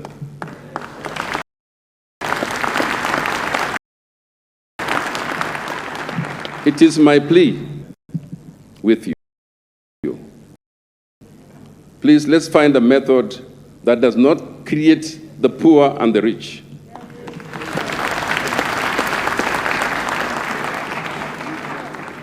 And it's on that account, Your Excellency, that I just say, I pray. Because There are no rich that belong to any of us. If you split the poor, they will fight. If you split the rich, they will fight. And so we just want us to begin a new phase of our political life. And this document, we support it. I ask those who have issues, we'll get around to look at it properly. But may God help Kenya associated with the elections. God bless Kenya. God bless.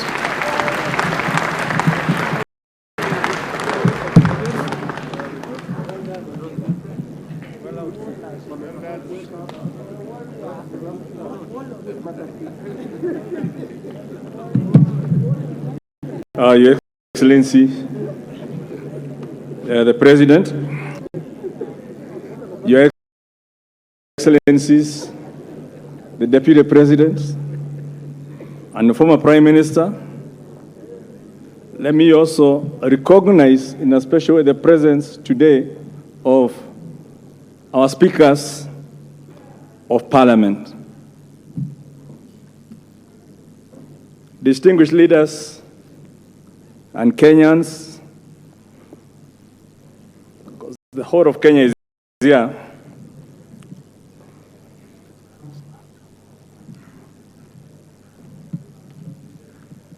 Ladies and gentlemen, we've been listening to the cries of Kenyans, the aspirations of Kenyans, and the hopes that Kenyans have. And all these have been contained in this document and indeed in a series of other documents. But the ultimate burden of actualizing that dream, that vision, is on the shoulders of 349 members of Parliament in the National Assembly and another 67 in the Senate to deliver.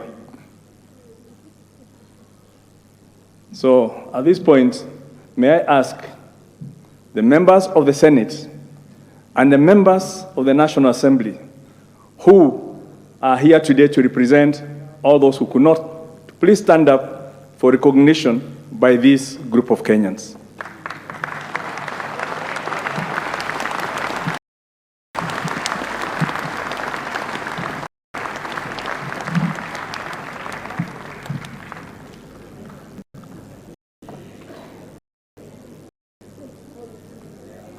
The reason I asked them to stand is because we have less than 2 years to the next elections. So at least their term of office is guaranteed for that period. To deliver on a whole myriad of legislation, constitutional amendments, in addition to what is already in the pipeline. They need your prayers. They need your support so that we can concentrate in the House instead of in the constituencies if we have to deliver on this dream for the Kenyan people.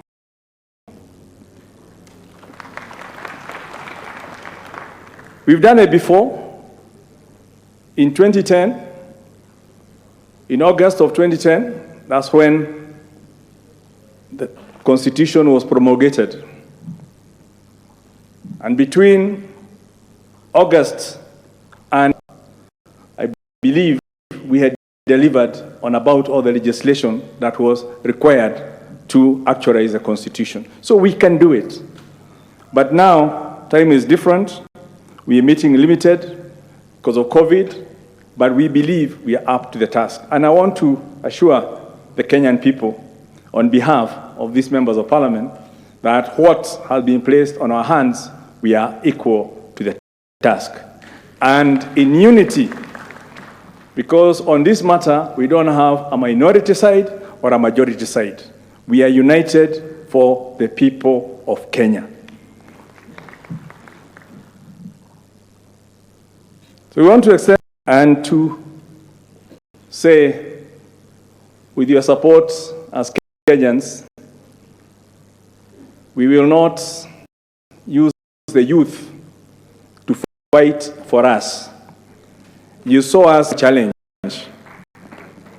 United people from all different political parties, factions, affiliations, but we were united to show that when there's a common cause, we can put differences aside. And on this matter of actualizing the Kenyan dream, to get the vision of the new Kenya, of shared prosperity within our borders, I've discussed this with my colleague, the leader of minority, discussed this with our whips, and we've agreed that we're going to marshal everyone together so that we can dream together. And may God help us on that journey. Bless you all. Asanteni sana mheshimiwa. Tutawaalika sasa wafuatao na niombe kwa heshima tena. Vile niliomba, we kindly stick to the 3 minutes.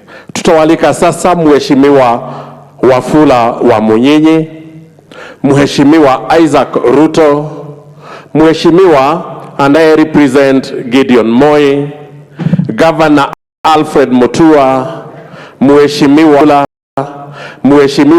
Musalia Mudavadi na mheshimiwa Kalonzo Musyoka. Mheshimiwa wa Munyinyi.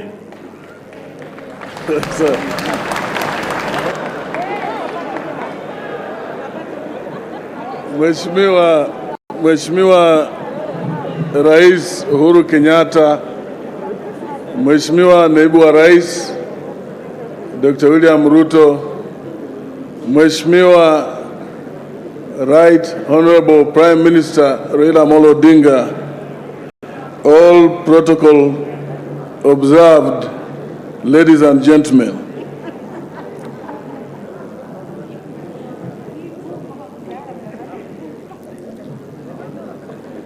Leo ni siku kubwa,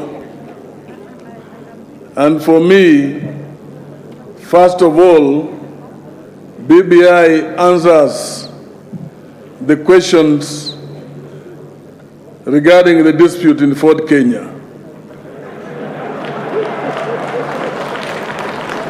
Because BBI is proposing that we must stick to those mechanisms for resolution of disputes. They must be internal, with internal mechanisms. You move to the registrar and the tribunal. In our case, the matter is at the High Court, for no good reasons.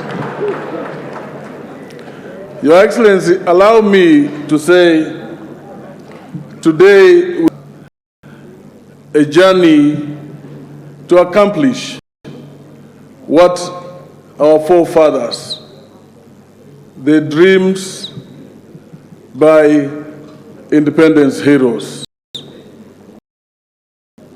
This country is at crossroads. Those dreams we talk about, the dreams of a united Kenya, the dreams of a peaceful Kenya, the dreams of a secure and stable Kenya. We need to come together in this conversation and deal with these issues so that we all can attain this dream. Your Excellency, Kenya is staring at another ill-tempered electoral process, which would come about with the usual election violence. BBI is providing the answer to end the violence, the political violence in our country. We must pass BBI. We will all recall The committee of experts under the late in peace had recommended a hybrid system. But when we went to Naivasha, those members of the Parliamentary Select Committee changed from a hybrid system to a presidency without explaining to Kenyans. We need to get back there. There are recommendations here that address that, and BBI is going to deal with all those issues. I am being asked to first restate my happiness with the BBI report and call upon all Kenyans and my colleagues to support the report so that we can reform our country. I thank you.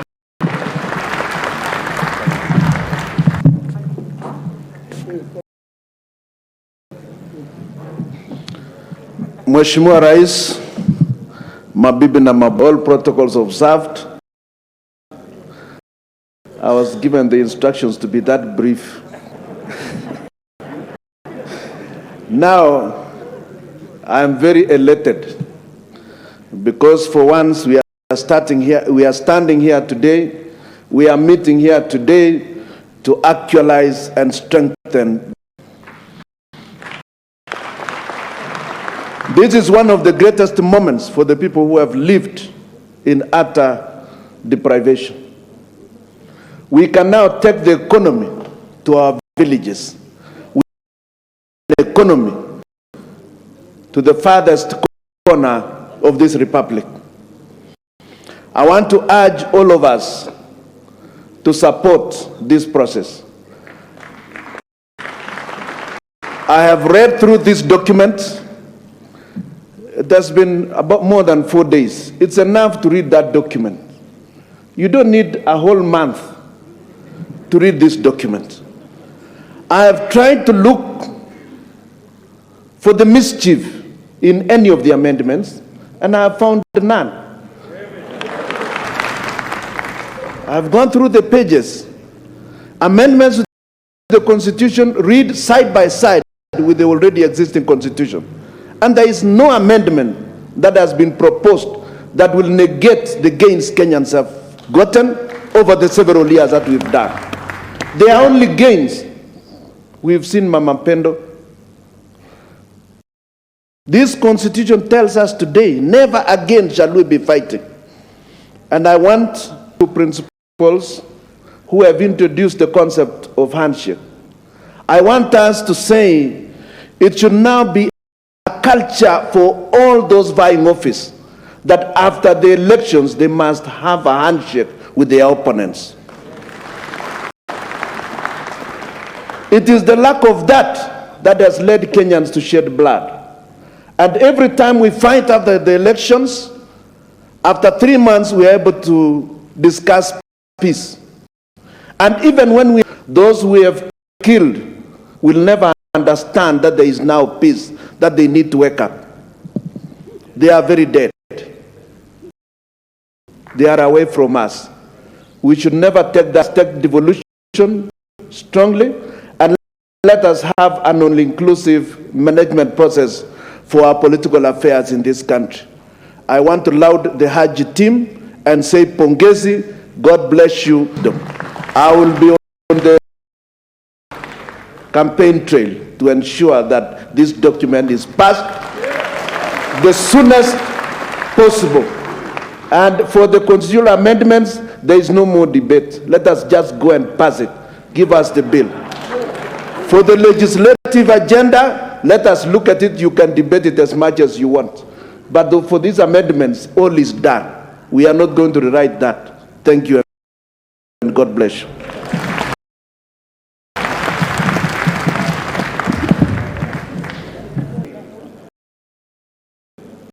The President of the Republic of to convey the message from KANU on behalf of our chairman, Mheshimiwa Gideon Moi, who could not be here with us, but is here with us in spirit. This is the position of KANU with regards to BBI. Chairman, Party Leader, the Honorable Gideon Moi, the National Executive Committee, entire membership of KANU. I take this opportunity to most sincerely thank His Excellency the President Kenyatta and his handshake partner, the Right Honorable Raila, for their steadfast statesmanship and brotherhood that has enabled us to gather here today for the official launch of the report of the steering on the implementation of the bill dated Kenya. 42 years ago, then newly elected President, His Excellency Daniel Toroitich Arap Moi, coined the Nyayo philosophy with the aim of ensuring that our young nation would henceforth be one indivisible nation. Government action for the remainder of his term and under successive administration around the unifying Nyayo philosophy of peace, love, and unity. Proud for so much achieved in that direction. However, we are brave enough to admit that our country has not been as united by our founding father, Mzee Jomo Kenyatta, Daniel Arap Moi Mzee, His Excellency Mwai Kibaki, our current President Uhuru Kenyatta, and the Right Honorable Prime Minister Raila Odinga. Indeed, we have fallen short in a number of ways, but we are should no longer be a persuasive call, but a mandatory call.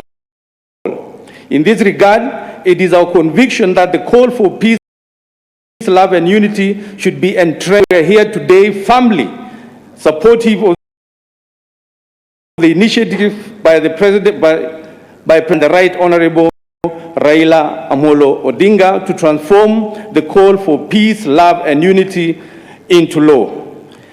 The KANU rank and file proudly associates itself with other constitutional legislative proposals in the BBI draft report, including the aim to uplift the socio-economic lives of our youth, entrenchment of our national ethos, equality, equity, and inclusiveness, strengthening of our devolution, expansion of the structure of government to allow for inclusivity, bringing the gender disparity, among others.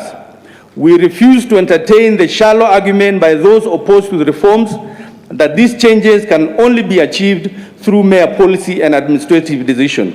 Hence, we fully associate with the President's position that this is a package that should be anchored in the supreme law of the land. KANU national and county leaders are under firm instructions to endorse the BBI document without haste for the good of the nations. Having read the report so far, we in KANU have no doubt that BBI agenda is calling upon us Kenyans to embrace ideals that will guarantee for ourselves, the future generation, a united, peaceful, inclusive, equitable, prosperous country devoid of ethnic antagonism, politics. And that is what KANU stands for as a national party.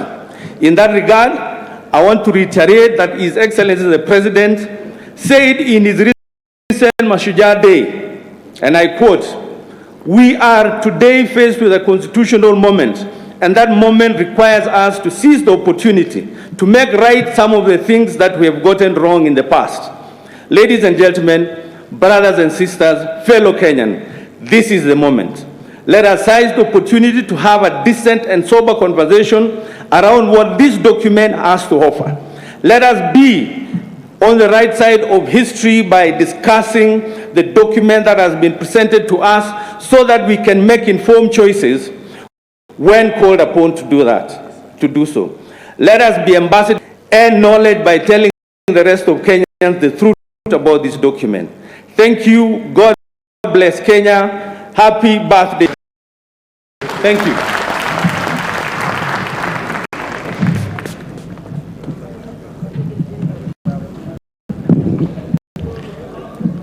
President, Excellency the Deputy President, former Prime Minister Raila, do them in a very chap manner. Number one, congratulations to the team that put this together. The BBI document, we've read it. I like the proposals that are there. We love the fact that devolution will be enhanced. We've done miracle work as governors across the country. Now with more money, we'll be able to help our people develop. The tax relief to young people to enable them to pick up so that they can create employment across our country. The World Development Fund. I'm very happy about the industrialization in the economy, manufacturing.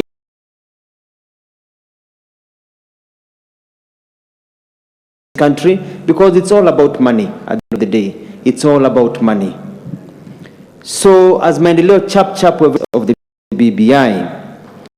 Number two, I'd like to tell Kenyans that amendments of the constitutions are okay. There's a lot of propaganda going around.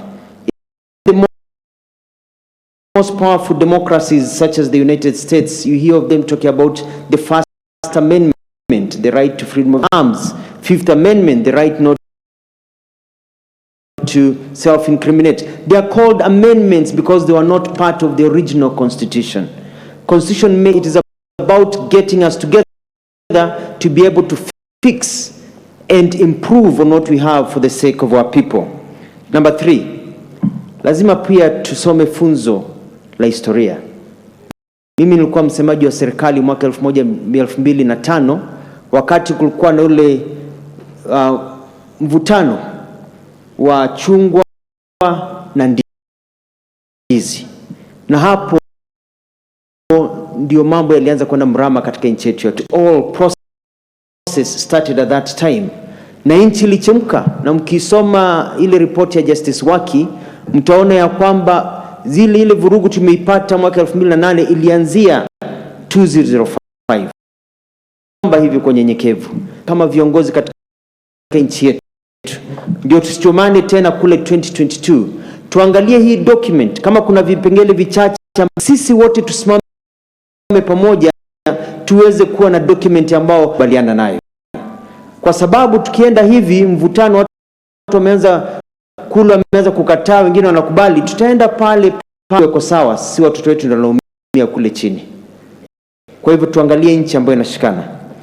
Na mwisho kabisa, nataka kuwagotea vijana na Wakenya wenzangu popote ulipo. Nitakuwa kuwapatia, unajua sisi tumechoka nchi ya mabezanga wachache wenye pesa nyingi na mamilioni ambao wamesota.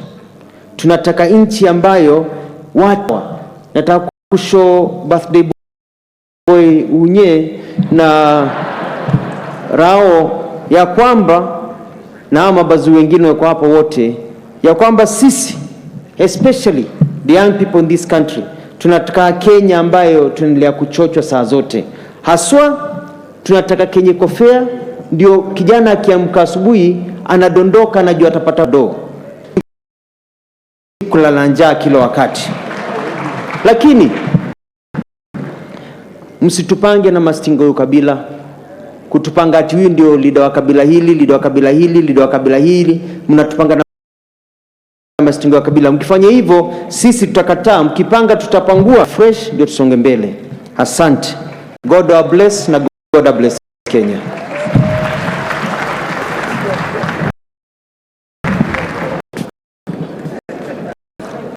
Your Excellency, President Uhuru Kenyatta, Deputy President, Prime Minister, fellow Kenyans.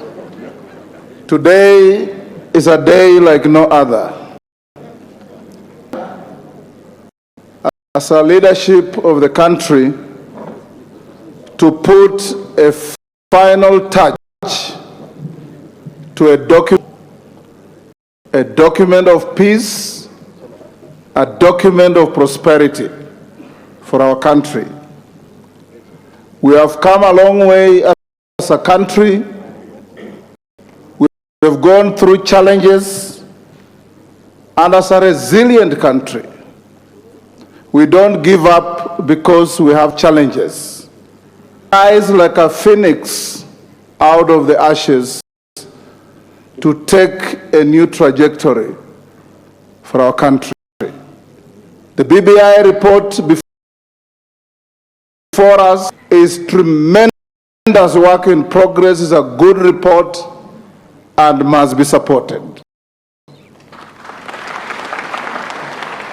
For anybody who may wish to have an issue with it, I encourage you, don't say reject, say improve, because there is room for improvement on each and everything that we have in life.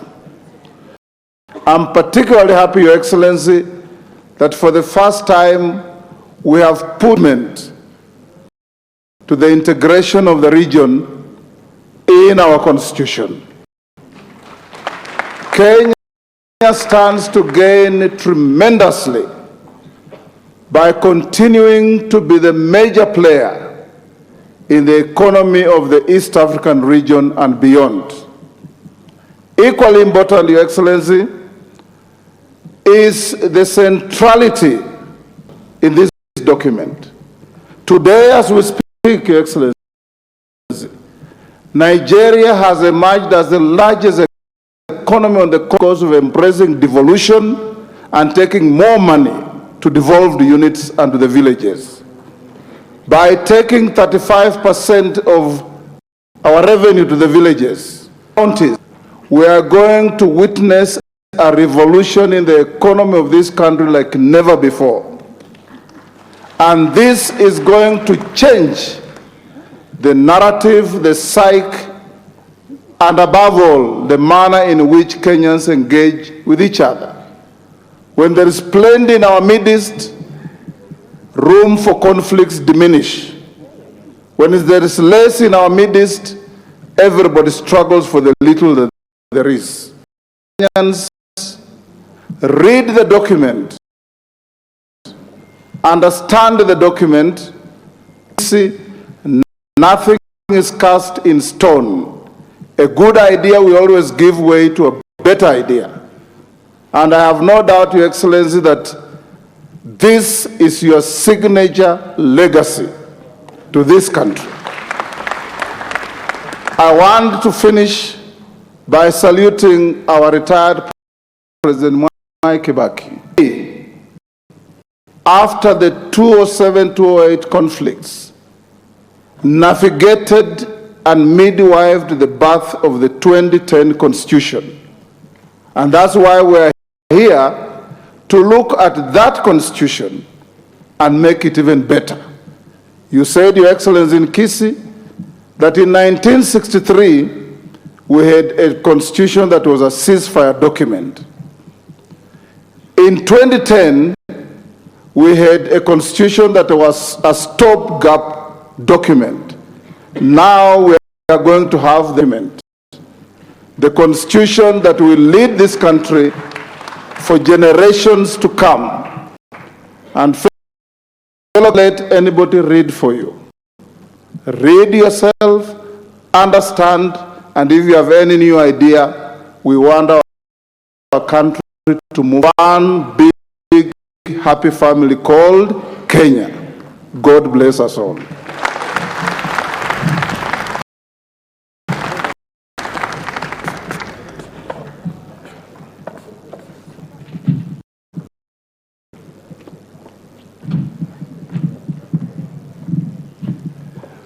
Your Excellency, the President Uhuru Kenyatta, President William Ruto, Honorable Honorable Raila Amolo Odinga, fellow Kenyans, I will be brief, and I want to say that the issues that the BBI sought are real issues that seriously affect us, and if we do nothing about them, will continue to affect us. And I also had an opportunity with the ANC party leadership, critical organs of the party. We had a robust debate, and we came to the general conclusion that the document has very good provisions. Provisions that need to be enhanced, provisions that need to be enacted carefully and as soon as possible so that we can engage on nation building. There are some areas, to highlight just one or two. My understanding is that the launch is giving us an opportunity to reflect on these issues and then to enrich them so that the same task force that was handling it can take into account issues that may not have been captured appropriately. Indeed, a number of speakers have indicated they may require refining. Your Excellency, I think the strength of the Senate needs to be relooked at again. When it comes, after reading it, I think the articles that have been touched tend to remove or to downgrade the role of Senate when it comes to allocation of resources to the counties. Senate is the anchor to devolution. I think that requires a review, not a rejection of the document, but Your Excellency, the judiciary is independent. There's a very good provision recommending the appointment of the ombudsman to handle the issues of the judiciary. I think that is good. However, I strongly believe that in order to enhance the independence of the judiciary, that appointment should be made by the Chief Justice. Your Excellency, I'm making these points so that they can be looked at. The other point that I would like to make, is the issue of underpinning the economy. You and I have the unique commonality of having served as ministers of finance. This is an area you understand very well. I strongly recommend that in the document, and as we look at it, because I believe there's a window, we can underpin the need for public debt.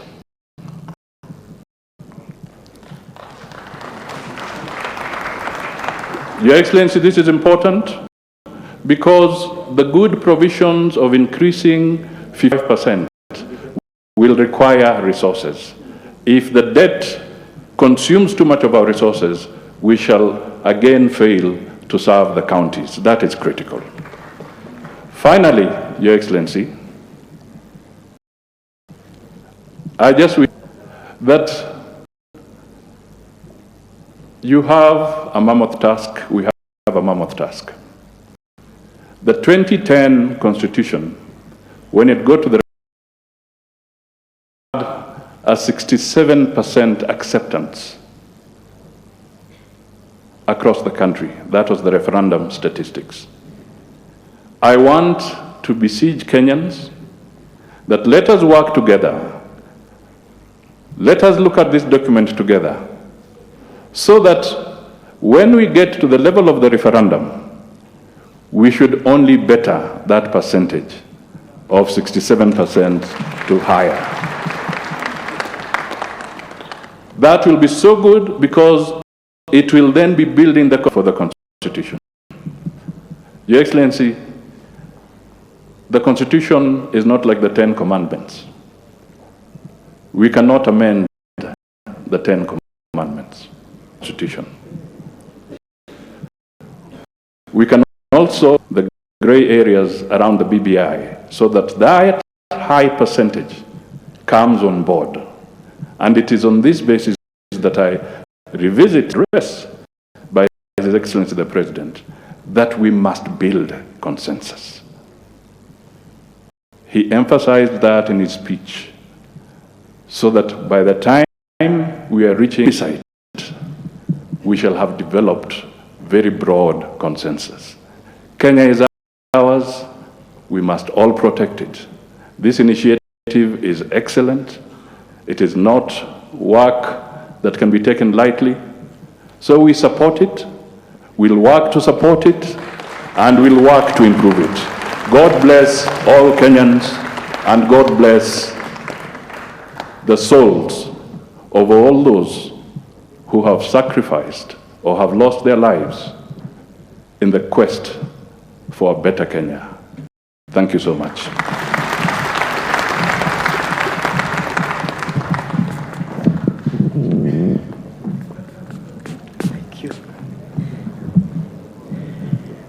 Mheshimiwa Rais, fellow Kenyans,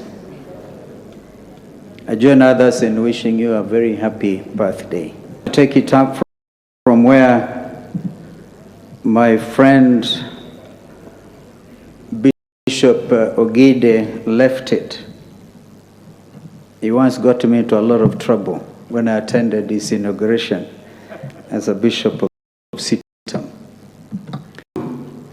Psalms 131, 133, I beg your pardon. It's just three stanzas, three verses. And it's actually a song by David. Jehovah,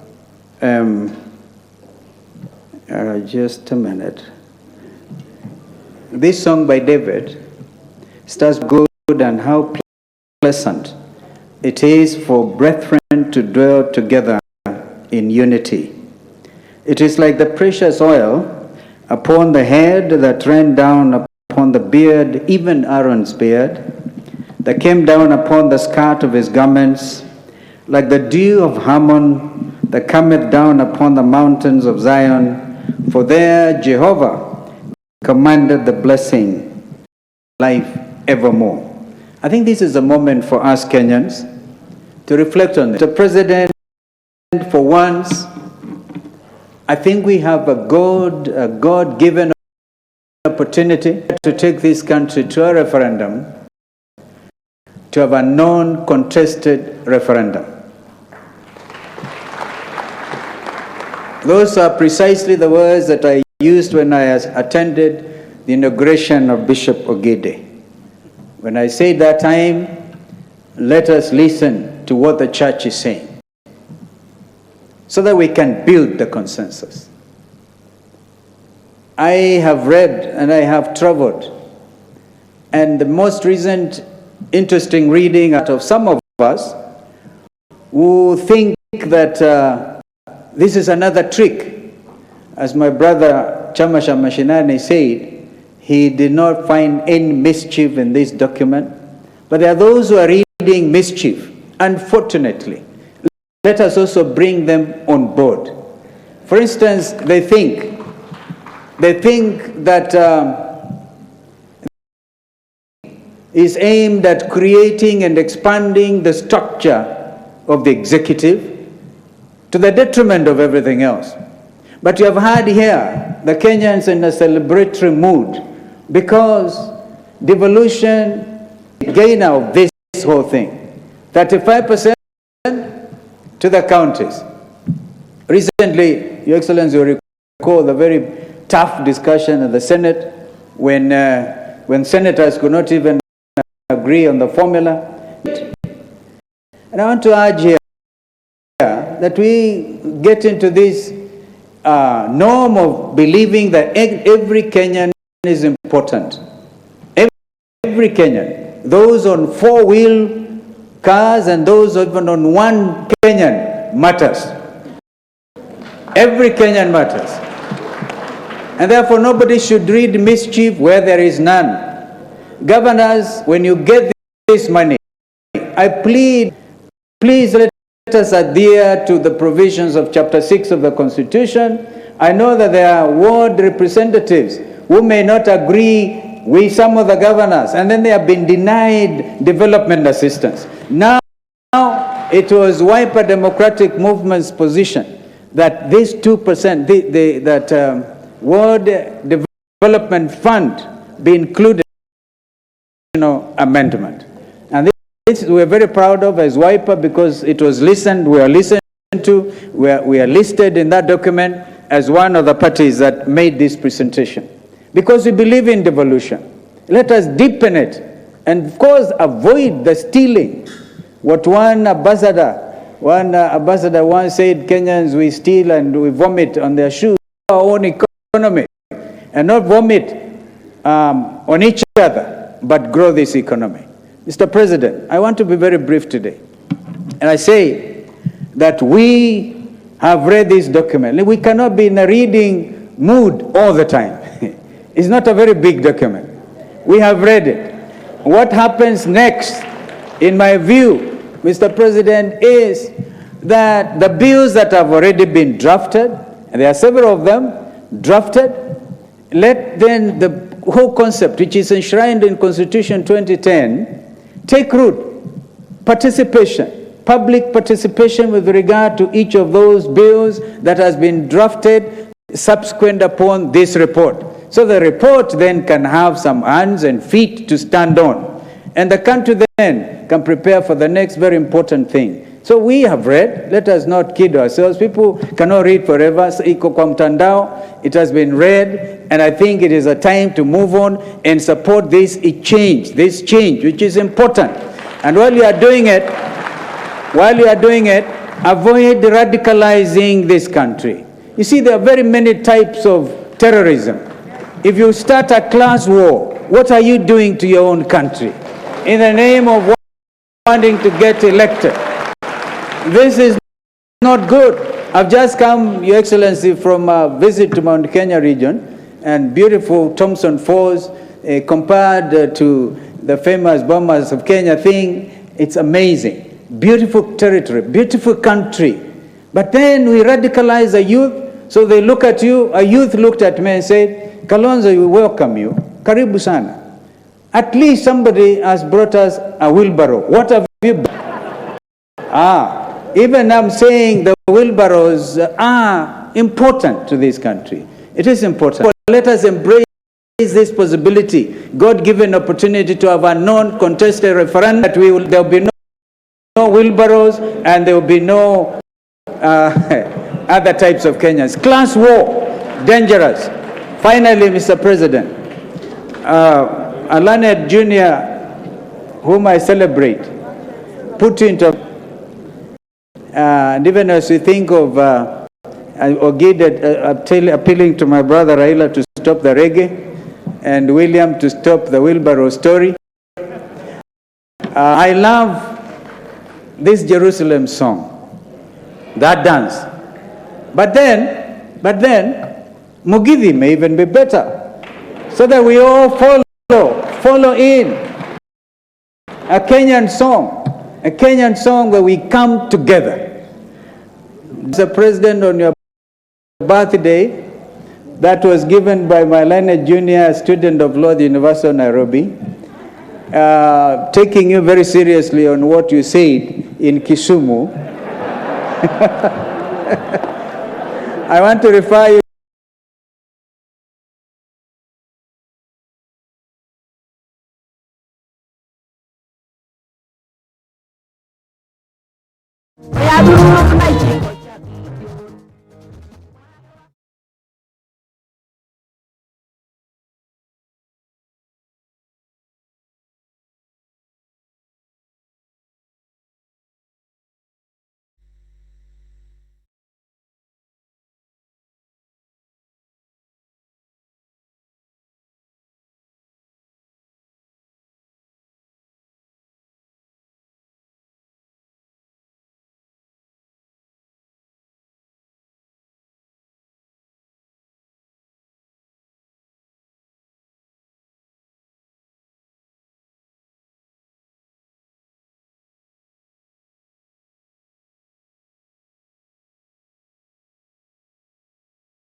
Your Excellency.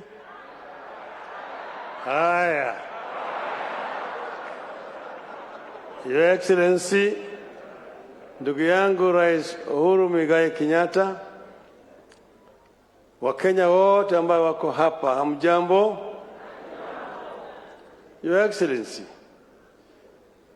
2 days ago, we lost a very patriotic Kenyan who has done a lot, with whom I had just spoken 3 days ago, 4 days before he died, about the Constitution, and he said he approved. This is Zamba Kitonga. And I think, Your Excellency, it would be amiss if we finish without remembering Zamba Kitonga. Therefore, I'm asking, Asanteni. Your Excellency, Zamba Kitonga chaired the committee of experts that delivered this 2010 Constitution. And before he passed away, he was work in progress. In 2004, we were in this hall, Your Excellency. I was delegate number 155. Nilikuwa nakaa pale juu. And one day, as the delegates were gathered here, and we were talking about devolution, and one of the delegates, the late Dr. Odhiambo Mbai, stood somewhere that side and spoke for about 10 minutes about devolution.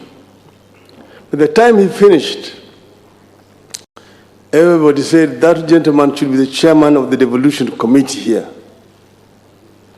And he was appointed to chair the devolution committee. Unfortunately, he did not live to see it through because he was shot and killed in cold blood. We remember him, but we need, going forward, to have a proper remembrance of Prof. Dr. Odhiambo Mbai.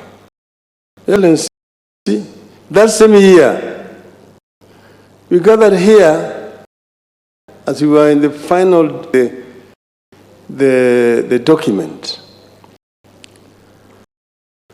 And a group of delegates here walked away from us and went away because they did not agree with something. That was the then cause of, then they went to court and stopped us. Then this Kilifi which came, eventually Kilifi Wako, and that is what created bananas.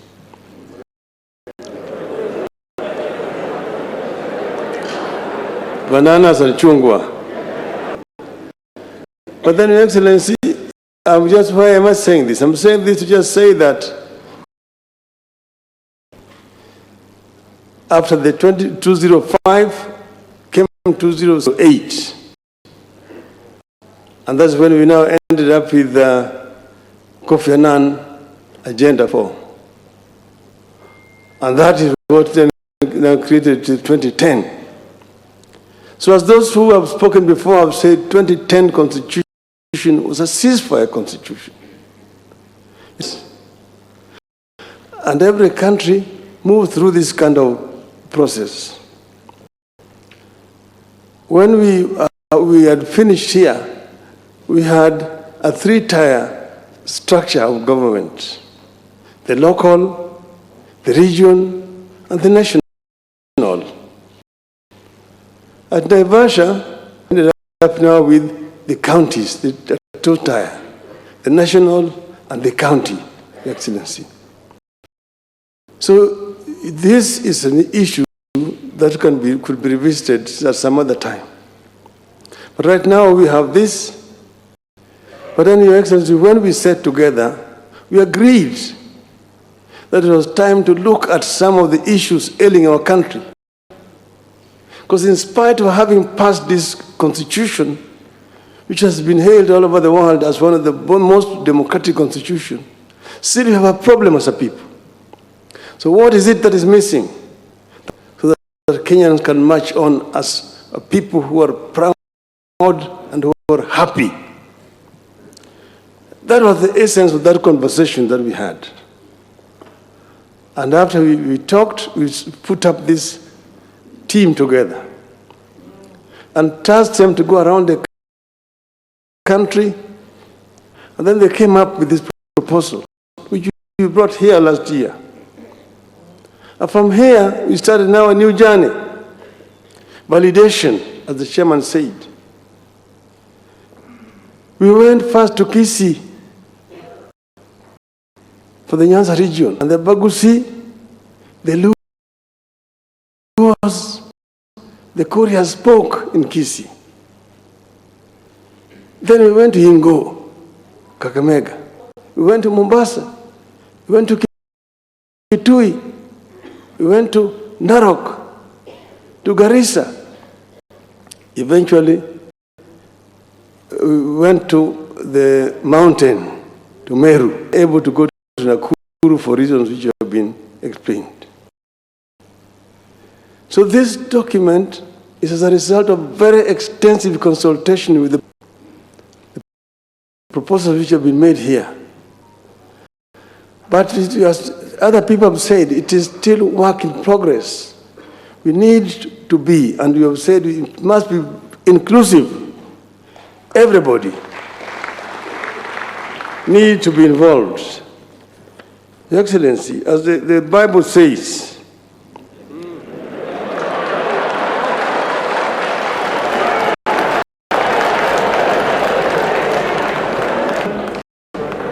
chapter 8, come now, let us reason together.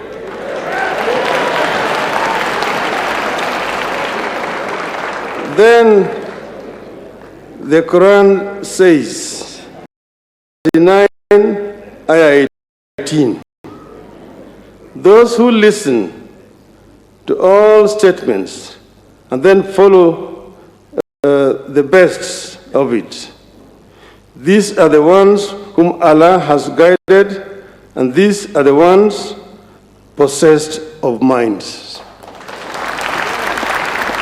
So we are saying, come and let us reason together as a people of Kenya. Let us talk together, and let us not talk at each other, but let us talk to each other. Because Kenya is bigger than all of us.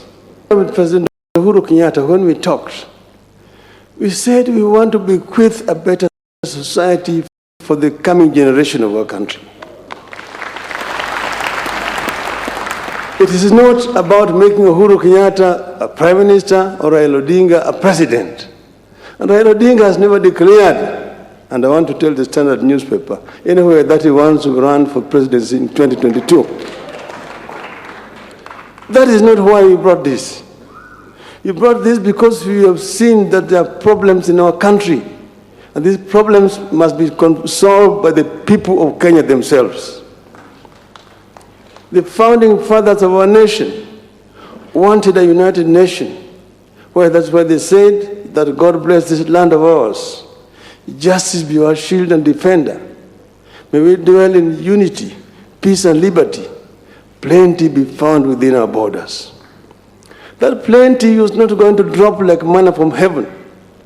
It is going to be as a result of the sweat and the toil of our people. So we must give Kenyans opportunity to create that wealth. And this is what we are talking about, empowering the youth so that the youth can be able to create wealth. Wealth must be created by our people. That's when we are going to have plenty within our country. That every child born in our country has equal opportunity to be able to realize his or her potential from the grave. That no Kenyan will sleep without food. That each and every Kenyan, when they are sick, will be able to get treatment, irrespective of whether they have money or no money. This is the kind of society that we want to create. An equal society where everybody has an opportunity. Not a polarized society. The haves and the have-nots. the low downtrodden and the up there. We don't want a proletarian revolution. And proletarian revolutions have never been led by the bourgeois.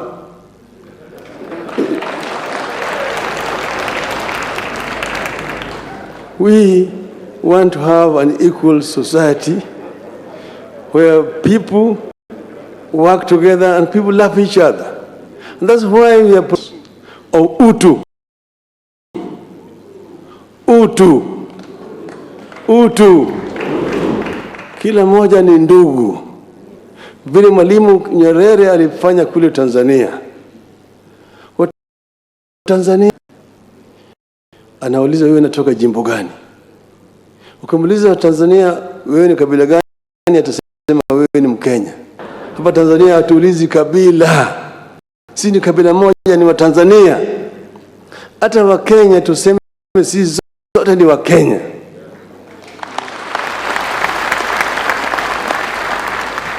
Usiniambie mimi wewe ni Mkisii, Mkale, au wewe ni Mgiriama, au wewe ni Mkikuyu, au wewe ni Jango. Sema wewe ni Mkenya. Proud to be a Kenyan. I'm proud to be a Kenyan. This is the kind of thing that we want to do. And that's why we created this, me and my brother Uhuru Kenyatta. And we agreed that we will bring this to the people of Kenya. And we want an uncontested referendum. We don't want wengine wanakwenda sisi tunasema la si nini. No, let's bring it here. The disabled have spoken and they have been heard. Wakina mama wameongea na wamesikizwa. Vijana kila mtu ameongea na tutasikizwa. See, do we want this to be a unifying process, uniting the people of Kenya?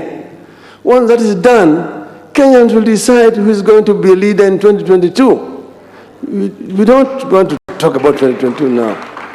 We are talking about Kenya of today. The Jubilee government and the leaders are here. Point agenda. Wamalize hiyo kwanza.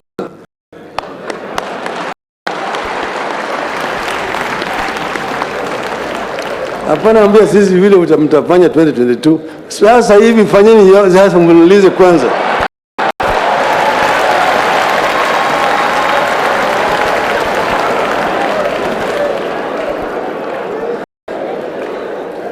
Sisi wako pamoja, wako pair.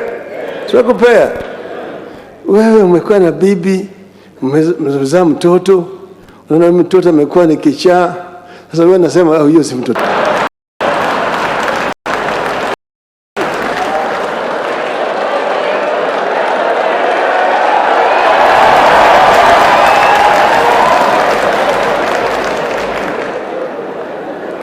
BBI, sema kwa Kenya moja. BBI.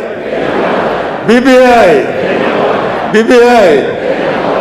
Mheshimiwa William Samuel Ruto, ongea na Wakenya.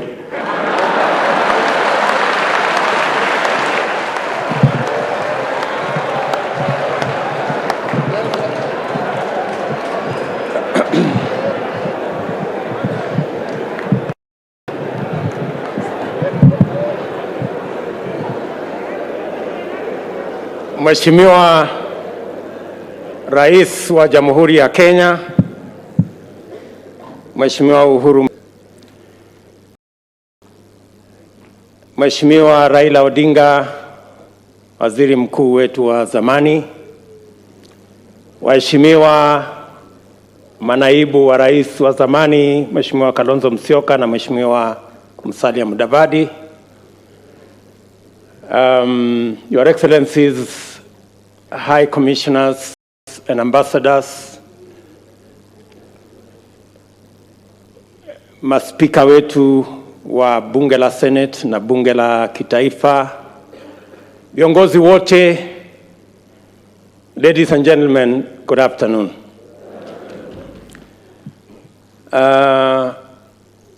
First, I want to say that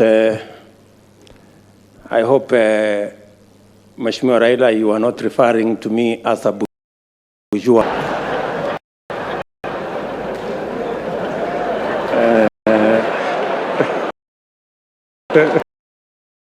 But I want to agree with you. I want to agree with you that we have a mischievous media. Not all the times. On a day as important as this, when you have a headline saying Raila Odinga says he's going to run in 2022, they are trying to reduce this occasion to a matter of 2022. But we have all agreed that it is not.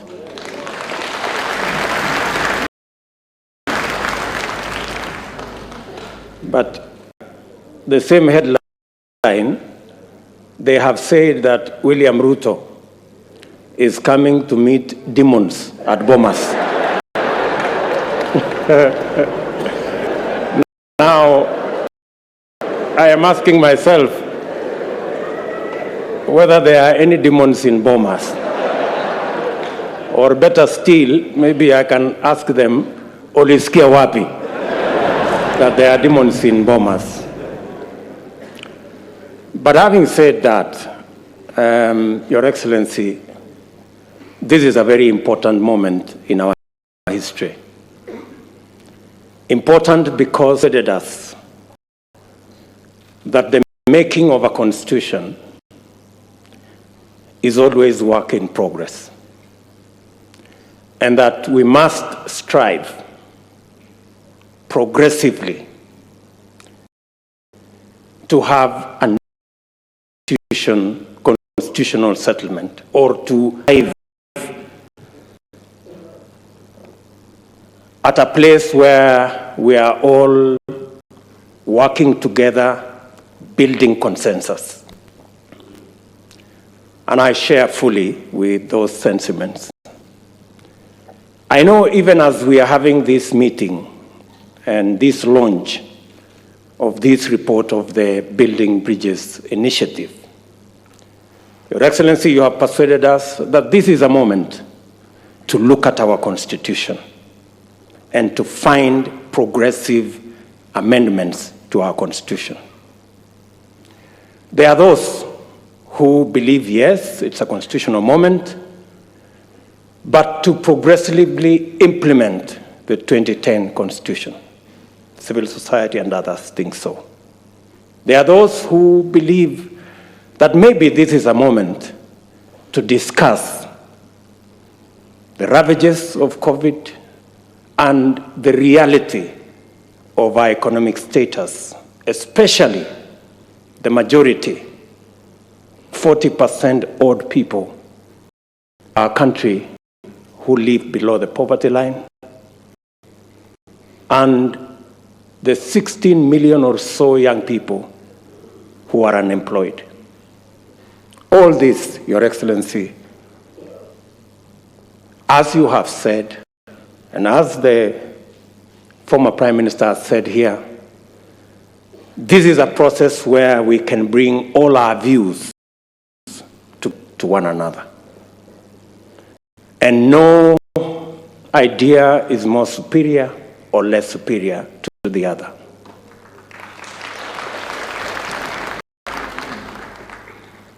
Let me say we have a civic duty, all of us as Kenyans, to engage in this process. We do not have the luxury to say, I don't care. We do not have the luxury to walk away. In any case, it is said that the punishment given to good people who don't participate in the politics and governance of their country, the punishment given to them is to be ruled by fools. I don't think any one of us here wants to be ruled by fools. That's why we must participate in this process. And it's our civic duty to do so. The BBI process has given us a raft of proposals for us to see, to interrogate, to improve. You did tell us, Your Excellency, that we are all free to improve on this process. And the many proposals that have been put, especially that were outlined here by Adam Solo on administrative issues, on legislative issues, I believe that since we have a forum where in Parliament and in government, where we can discuss the policy, the administrative, and the legal issues in Parliament, that cannot process. Many of those issues that are administrative and that are legislative are issues mainly to do with our youth, mainly to do with how to do business, how to grow our economy.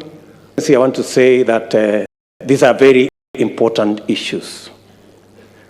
And in any case, I would add that from that list,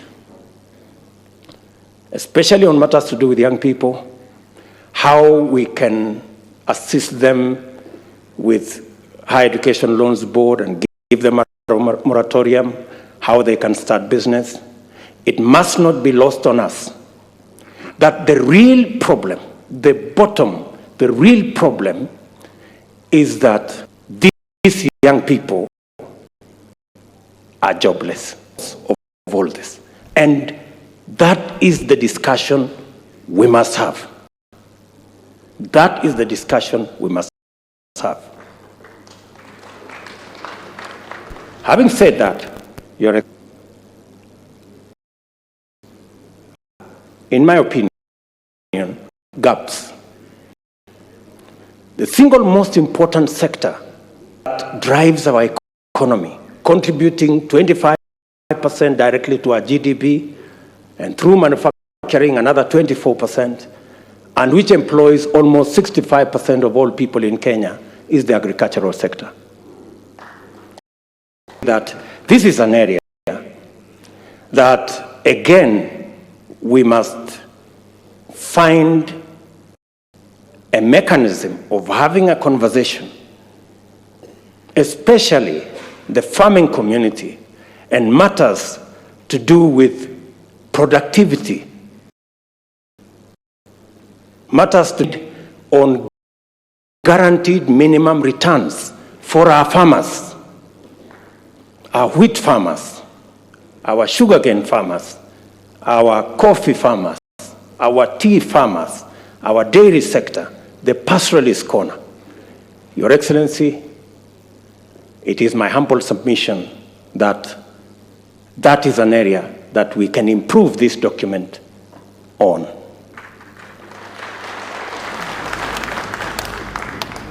I have heard many speakers say they have finished reading and we should move on. We are not all at the same level when it comes to reading. Scientists like myself, we take a bit long because we interrogate things and we want experiments and we do many things.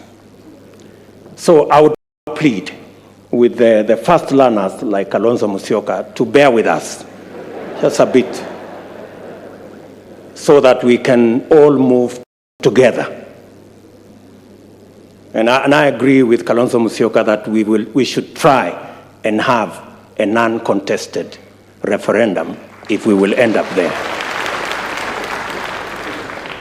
But, Your Excellency, let me just say 2 or 3 things before I conclude.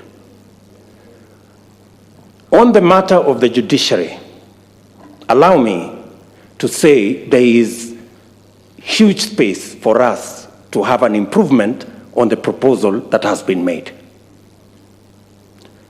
Access to justice is one of the biggest challenges that we had, and that is why the 2010 Constitution was promulgated. As we talk today, the judiciary, as per the requirements of the law, there should be a high court in every county. As we talk today, there are counties, almost 5 counties, that do not have a high court, and many Kenyans have to travel far to look for justice. As we talk today, though the law provides that there must be a court at least in every sub-county. There are 160 counties that do not have a court at all. Is that the budget for the judiciary, we need to operationalize the judiciary fund that is already in the Constitution, so that the judiciary can establish more courts and the judiciary can hire more judges and more staff so that Kenyans can have access to justice. The recommendation that has been made to have an ombudsman appointed by the executive into the judiciary, in my respectful submission, is a derogation from the independence of the judiciary. And we must be careful. We must be careful about the independence. We are coming from a history where judges received telephone calls, where courts were held at night. We do not want to go there.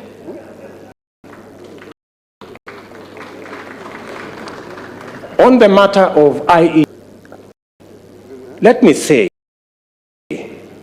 on the matter of IEBC, the recommendations that I have read say that political parties participate of commissioners to IEBC. My brother Raila Odinga is good at football. So let me try to ask,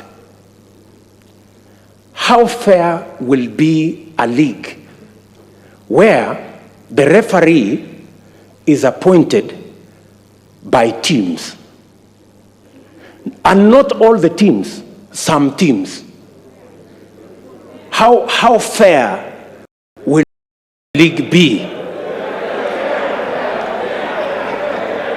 If you persuade me that you will end up with a fair game, fine. That's what I'm saying. So, for some players, for some teams, not all the teams participating, to appoint the referee, if that's what we are saying, I have my reservations. And I need to be persuaded, like many other Kenyans, that that is fair. On the third issue, you have had me, I have had you. And I think that is good progress. It's good progress. You've had me, and I have had you. You think it's fair? I have a different opinion. Maybe we will find a meeting ground somewhere. The third issue, the third issue, Your Excellency, is the independence of our police force. The 2010 Constitution was very clear that the police must act independently of any politicians, whether they are in government or in the opposition. To recommend that we will have a police council chaired by a CS is actually a derogation from the independence of the police. We must be careful on where we are going. Today, you may have the latitude to do what you think will be right as per you.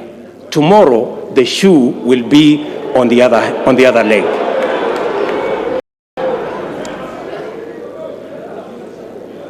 On matters to do with devolution, I agree that the increase to 35% is progressive, and that we must devolve more resources to counties. But accompanying the increase of resources to 35%, we must also ensure that the Senate has the necessary constitutional power to ensure that those resources are available and they are used properly. To recommend that the Senate cannot continue to have the constitutional mandate to discuss the division of revenue is actually a downgrade of the Senate. In my respectful submission, with additional resources and with some members of parliament now being members of the executive because of the appointment of some members of parliament as members of the executive, in fact, the recommendation should not be a downgrade of the Senate, it should be an upgrade of the Senate to the upper house. And in any case, so that I conclude, in any case, we are now saying women, and the participation of women doesn't make us weaker. It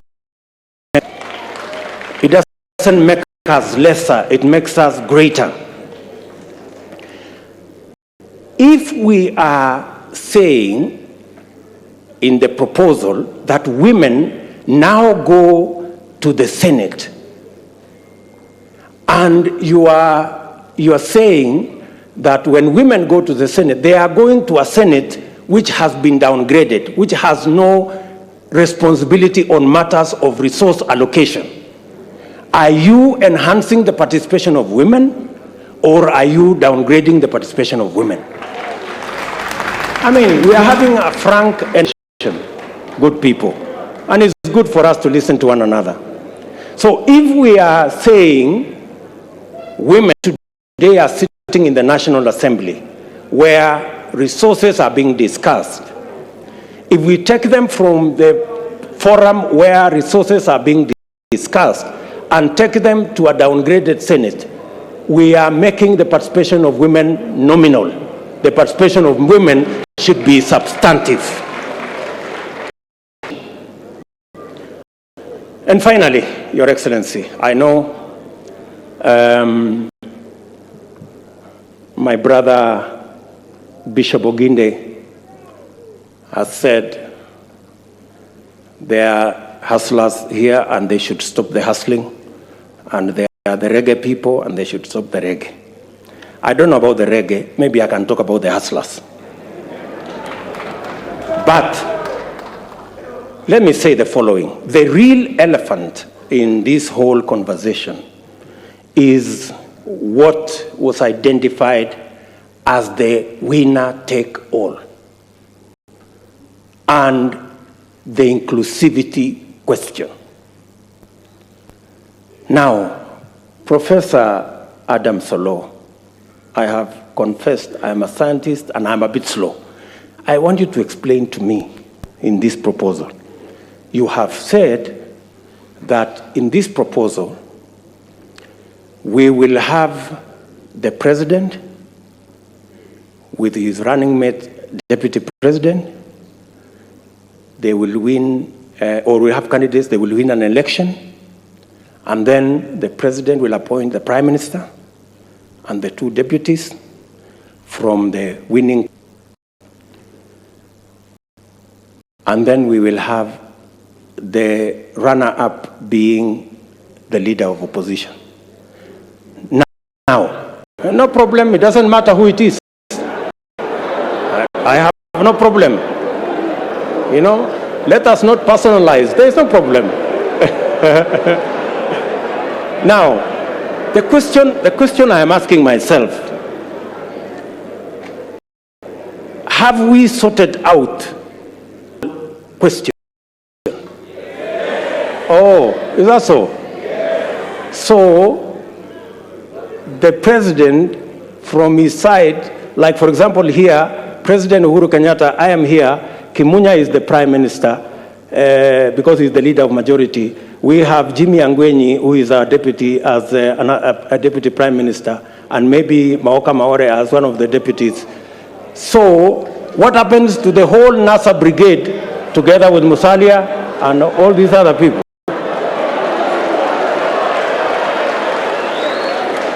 I mean, and I am not saying, anything. I'm just saying I want to be persuaded. And forgive me if I am slow. Forgive me. There are so many Kenyans who are in my category. Are we together? Finally, on this inclusivity question, it is my humble submission that as we discuss inclusivity around us, the leaders, we must have a candid, open discussion on inclusivity about the millions of Kenyans locked out by poverty and unemployment. We must discuss how they are going to be part of the Kenyan society. That discussion we must have. And I want the young man, very good, and the bright, intelligent young man from Kitale, because he said that we should not bring 16th century technology. And I am sure he was referring to the wheelbarrow. And possibly he was referring to this wheelbarrow. Sindio? Good. Now, the question I want to ask us, how come the 21st century, 16th century tool called the wheelbarrow, millions of citizens in the 21st century are still dependent on the wheelbarrow and mokokoteni? That is the discussion we need to have. Yes.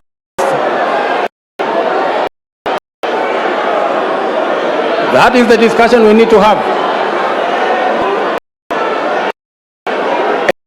And that discussion is a discussion that involves millions of Kenyans.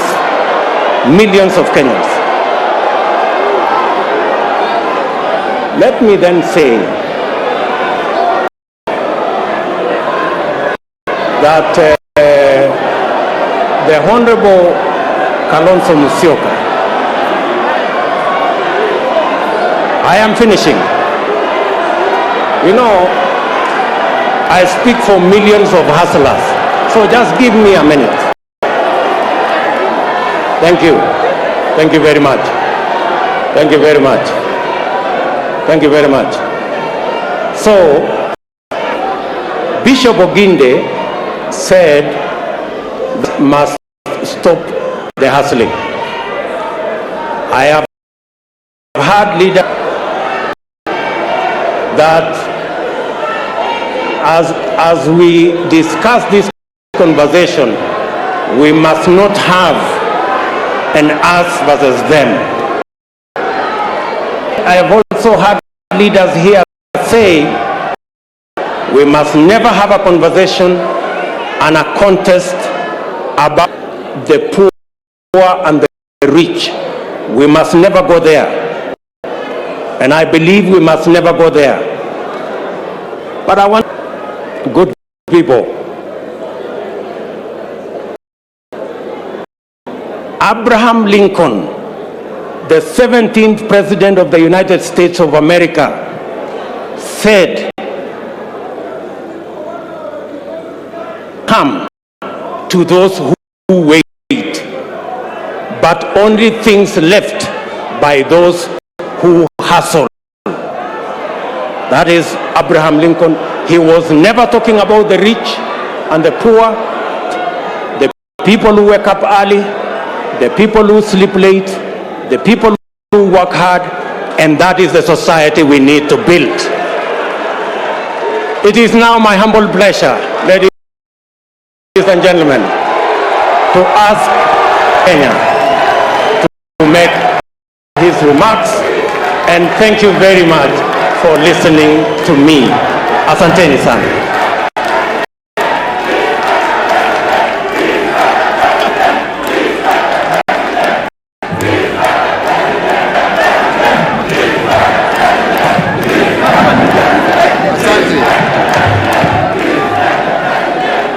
Thank you very much.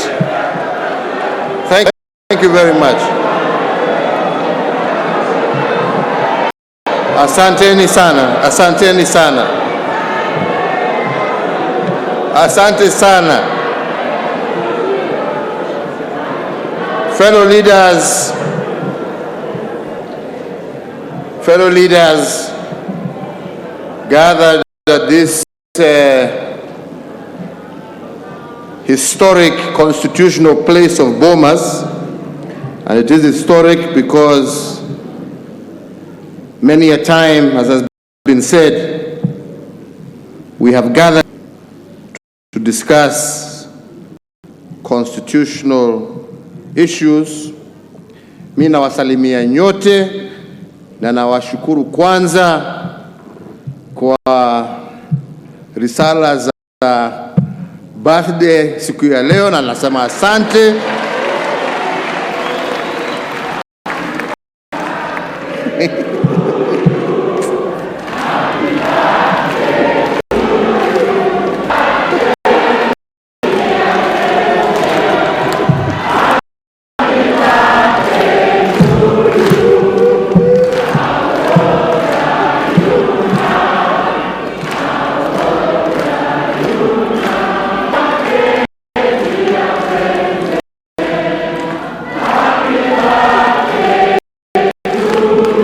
Asanteni sana.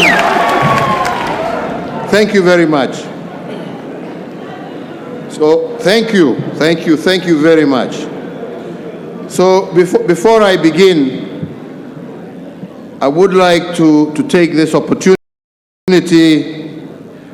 as much as indeed they have been recognized, to recognize the Committee of Elders, who for the last 2 years, as we were told, have taken their time and indeed in many instances their resources to travel around this country together with their secretariat and their technical teams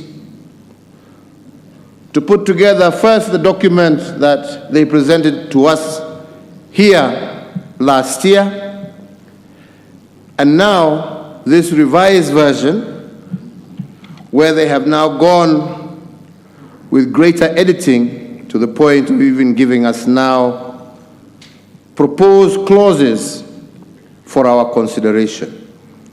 And I would like to recognize Senator Yusuf Haji, who was the chair, who is unfortunately not well today. To recognize Professor, the Vice Chair. To recognize Senator Amos Wako. To recognize Dr. Florence Omusa. To recognize also Mr. James Matundura. To recognize Bishop Lawi Imadio. To recognize also Professor Morpe Ole Ronke, yes. To recognize Rose Museo.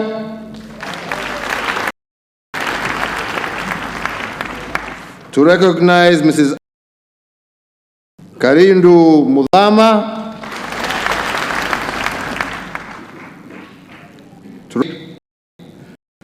Mwaguni.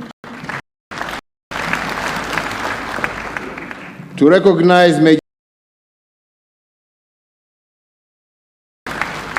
To recognize also Honorable Maison Leshomo. To recognize Bishop Peter Jenga.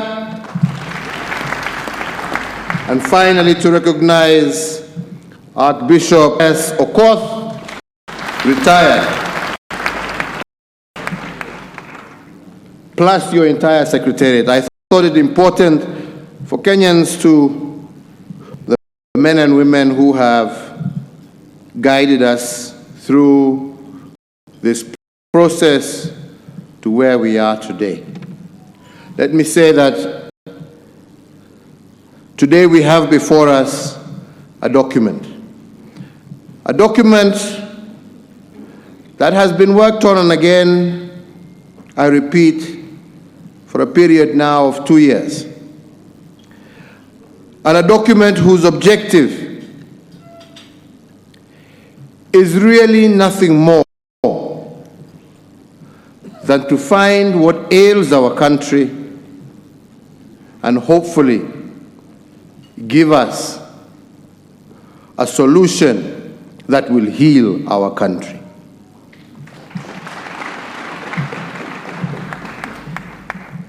I want to also recognize at this moment my brother Raila Odinga.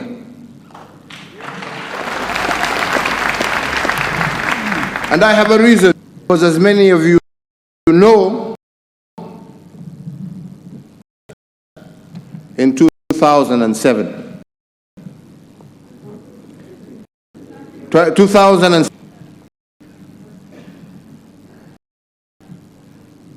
and as such, things got to a very difficult level. Indeed, as Bishop Oginde here has said, and as many others will bear witness,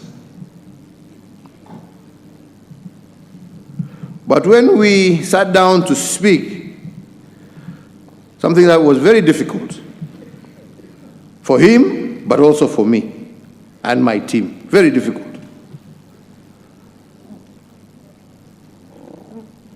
But when we got through to it, and we spoke again, and we spoke again,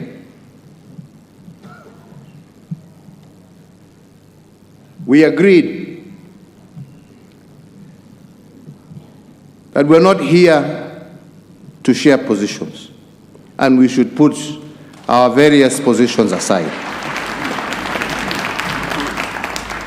And we agreed that we were with one common agenda, the agenda of ensuring that what the people of Kenya have witnessed in 1992, in 1997, 2005, in 2007, in 2017, Kenyans shall never, ever witness again. We did not talk about sharing government, and as we stand today, he is not in government. He is not in government. He never made any demands for government. He never made any demand for a share of government. He said that let us get together and let us fix that which ails us, that will allow us in future to be able to compete without the need for innocent Kenyan blood to be shed. I want to thank you for that, Raila, from the bottom of my heart, because you didn't have to.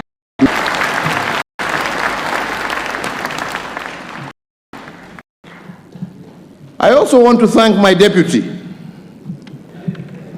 president,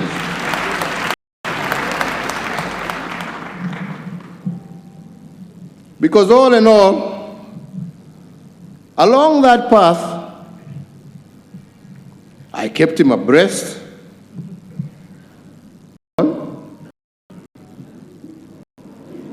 He was part and parcel. It's the truth, I'm not lying. Ask him, he's here.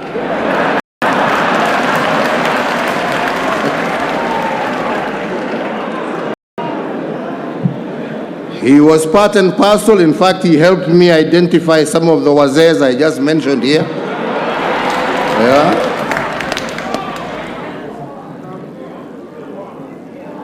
And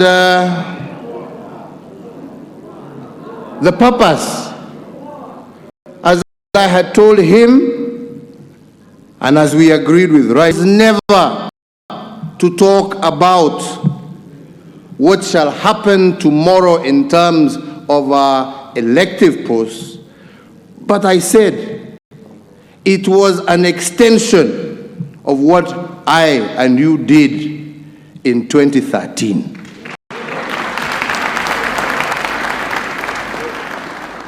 So that we can bring all of us on board and have a situation where no Kenyan is left behind.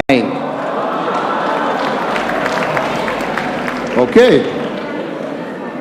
No Kenyan. And I said I would use today as a day to say my thanks and to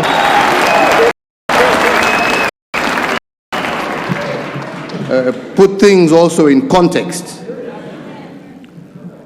Because I hope and pray that from here we shall focus ourselves on the issue at hand. And the issue at hand is how to ensure unity in our diversity.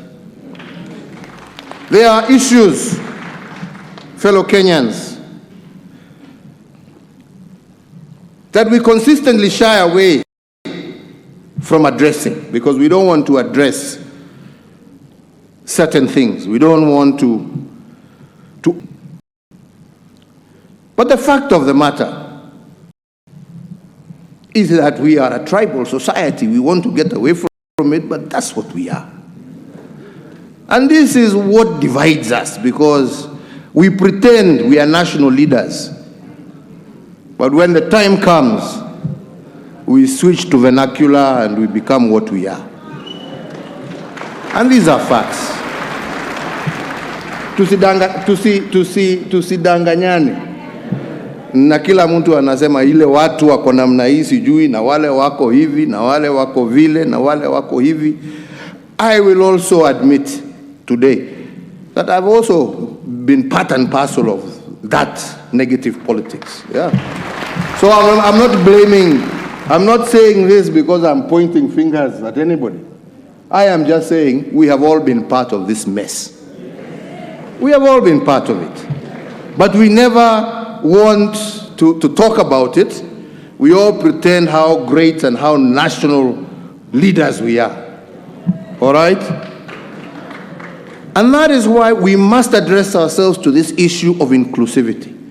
Because if we are going to remove this kasumba that has disturbed us, we must deal with this issue of inclusivity so that every community and section of this country feels that they are part and parcel of this great nation. And you know, we started pole addressing ourselves to that issue even in 2010, and ensuring now resources were going kule mashinani. But still elements that were left. People feel that they were left out of national government. So the issue of inclusivity is critical and was critical. And we said with my friend here, we must address ourselves to that issue so that future generations will be able to address themselves as Kenyans. Lakini nyinyi msitudanganye hapa ukabila umejaa. Na ni vizuri, unajua mtu asiposema ukweli tunaficha kule, but then we never address. I'm saying I want to thank these gentlemen because they are trying to address themselves to those issues.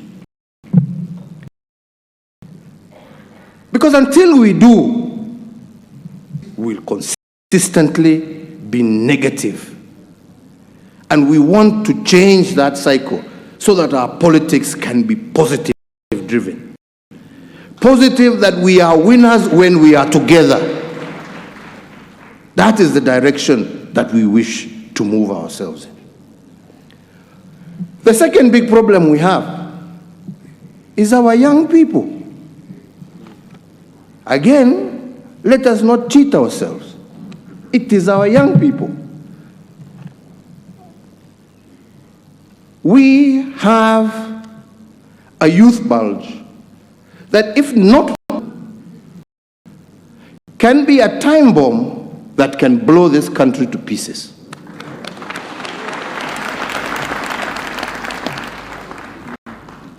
And the handling of it extremely carefully. Extremely carefully. That is not a problem of this community or that. It affects us all. But how we manage it, we must manage it very carefully. We cannot manage it through inciting them. Right? We must manage it by including them in our decision-making processes. And that is why I said in Kisii during the Mashujaa Day celebrations, if we are to deal with our youth problem, economy, and there is no country in the world that has ever developed on a 5-year cycle of politics. You can never develop on a 5-year cycle. And if you cannot develop your economy, how do you create the jobs? If every cycle you spend 1 whole year, and in this case, in our case, it's 2 years, before the election campaigning, then you spend another 2 years after the election campaign trying to sort out the political mess, umebaki na mwaka moja ya kufanya kazi. Uchumi wenzangu, vijana kweli tutawapatia kazi? Yeah? Na ndipo niliwaambia juzi wakati tulikuwa tumeenda kuanzisha mradi wa hawa vijana, na nikawaambia, my friends, be very careful. It is very exciting and it is very sweet. But we must stop this culture of use and dispose of our young people.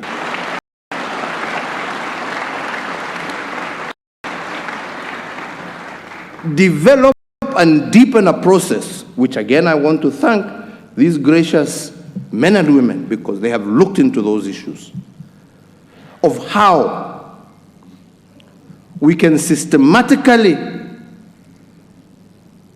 and in a very clear and thought out manner enable our young people who are our future be a productive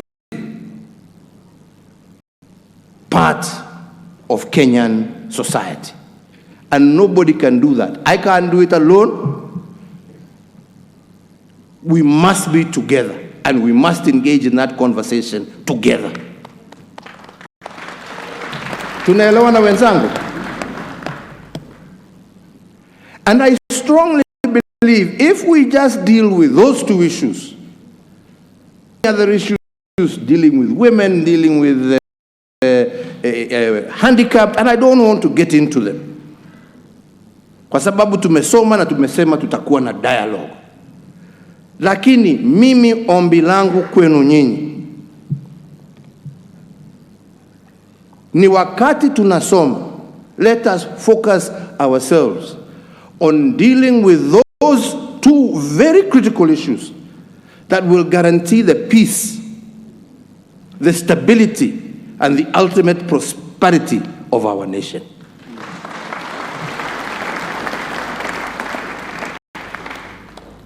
And let the side shows, because there are too many side shows that are detracting us from where we want to go, that are stopping this country from being that great country that our forefathers saw it to be.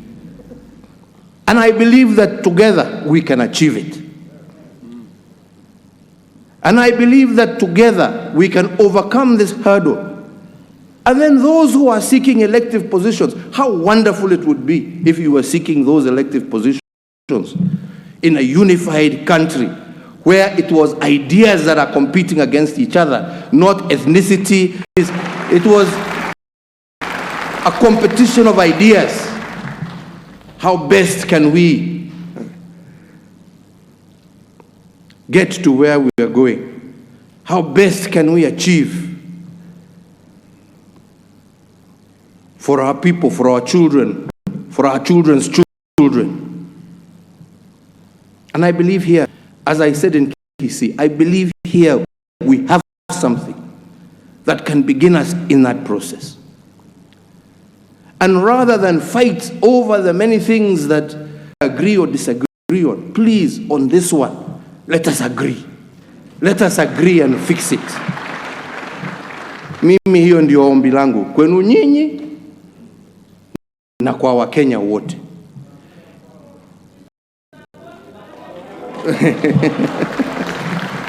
Na ndio nasema mimi nawaomba msome, kwa sababu like I said, na tumesikia hapa wengine wakaya mistaki ile hii iwe namna hii iwe namna hiyo. Ni sawa. That is the conversation that we must have. Si ndio? Because at the end of the day, all we want to do is to see ourselves improve what has been done. But let us not be bogged down by those ones and fail to achieve this one. Because without this, hata hizo zingine zote ni za bure. Amani, wenzangu, amani na umoja wa taifa letu, na njia ile tutapambana na ukosefu wa kazi kwa vijana wetu. Na mambo haya hatutaweza kutimiza. Na ndipo mimi leo, vile mmesikia nikisema, namshukuru ndugu yangu Raila. Hakuja hapa kupambana na mimi. Hakuja hapa kusema tugawe serikali. Na nikimshukuru na mshukuru pamoja na viongozi wake wenzake wale walikuwa wa NASA. Mheshimiwa Kalonzo Musyoka, Mheshimiwa Wetangula, wote. Na nawashukuru. Na ndipo namshukuru hata sasa shukuru. Kwa sababu tulisonga pamoja hapa katikati, ndio sasa 2022 ikaanza kuwa inapita.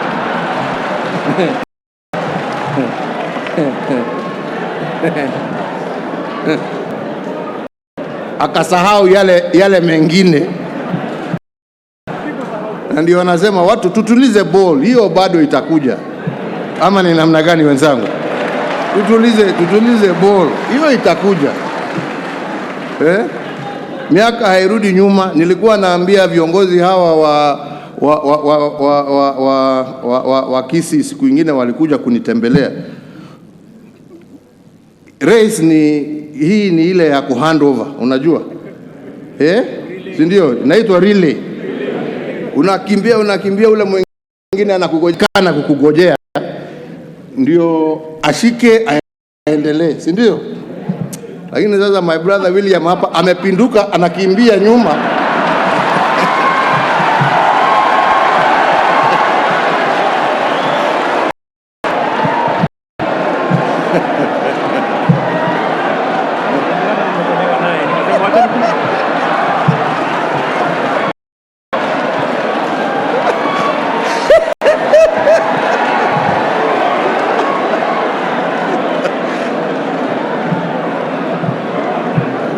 Nikasema mosmos, tutafika tu.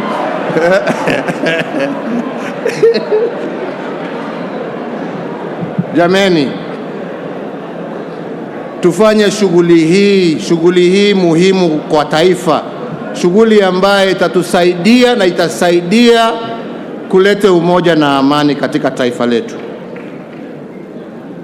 Tumesikia hapa wale ambao wametuongelesha hapa, wale ambao wamepoteza mali yao kule Molo. Wazazi wetu hapa walipoteza mtoto yao kwa sababu ya siasa. Vile Mama Pendo ametuambia hapa, wacha hiyo iwe ya mwisho. Wacha hiyo iwe ya mwisho. Na tuweze kusonga pamoja. Na ndipo nasema sisi tutaendelea kujadiliana na viongozi wenzetu na wauliza nyinyi muendelee kuongea at every level of government, at every level of society. Engage one another, talk to each other, and in a civilized manner, bring your recommendations to our good friends. Improve on it if we can improve on it. As one of our colleagues here said, you know, a good idea always gives way to a better. So if there is a better one, bring it on board. Let us not overload ourselves,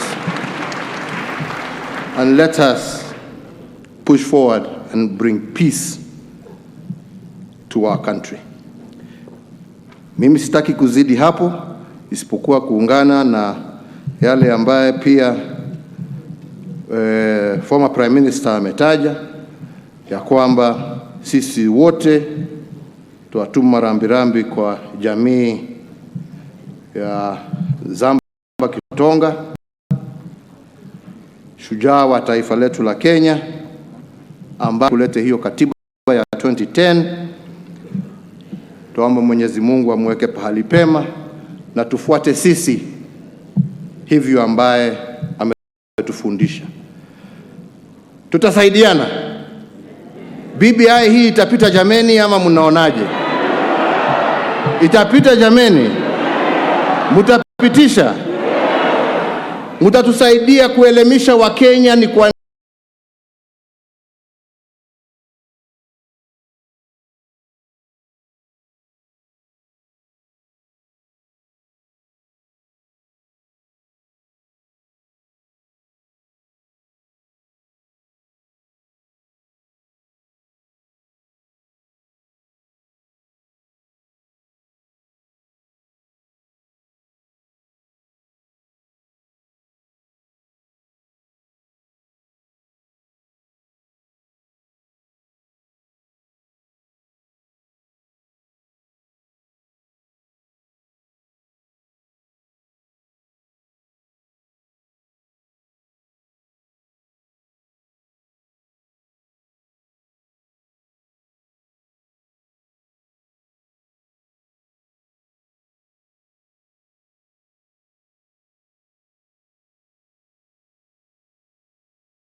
taifa langu, mimi ni shujaa, shujaa. Simama Wakenya wote, simama, simama wewe shujaa, simama, simama Wakenya wote, simama, simama wewe shujaa, simama. Kenya yetu ni beautiful, mazingira mazuri, colorful. Kwa Kenya ni watu wonderful, proud to be Kenyan and grateful. Moto wetu ndio nguvu yetu,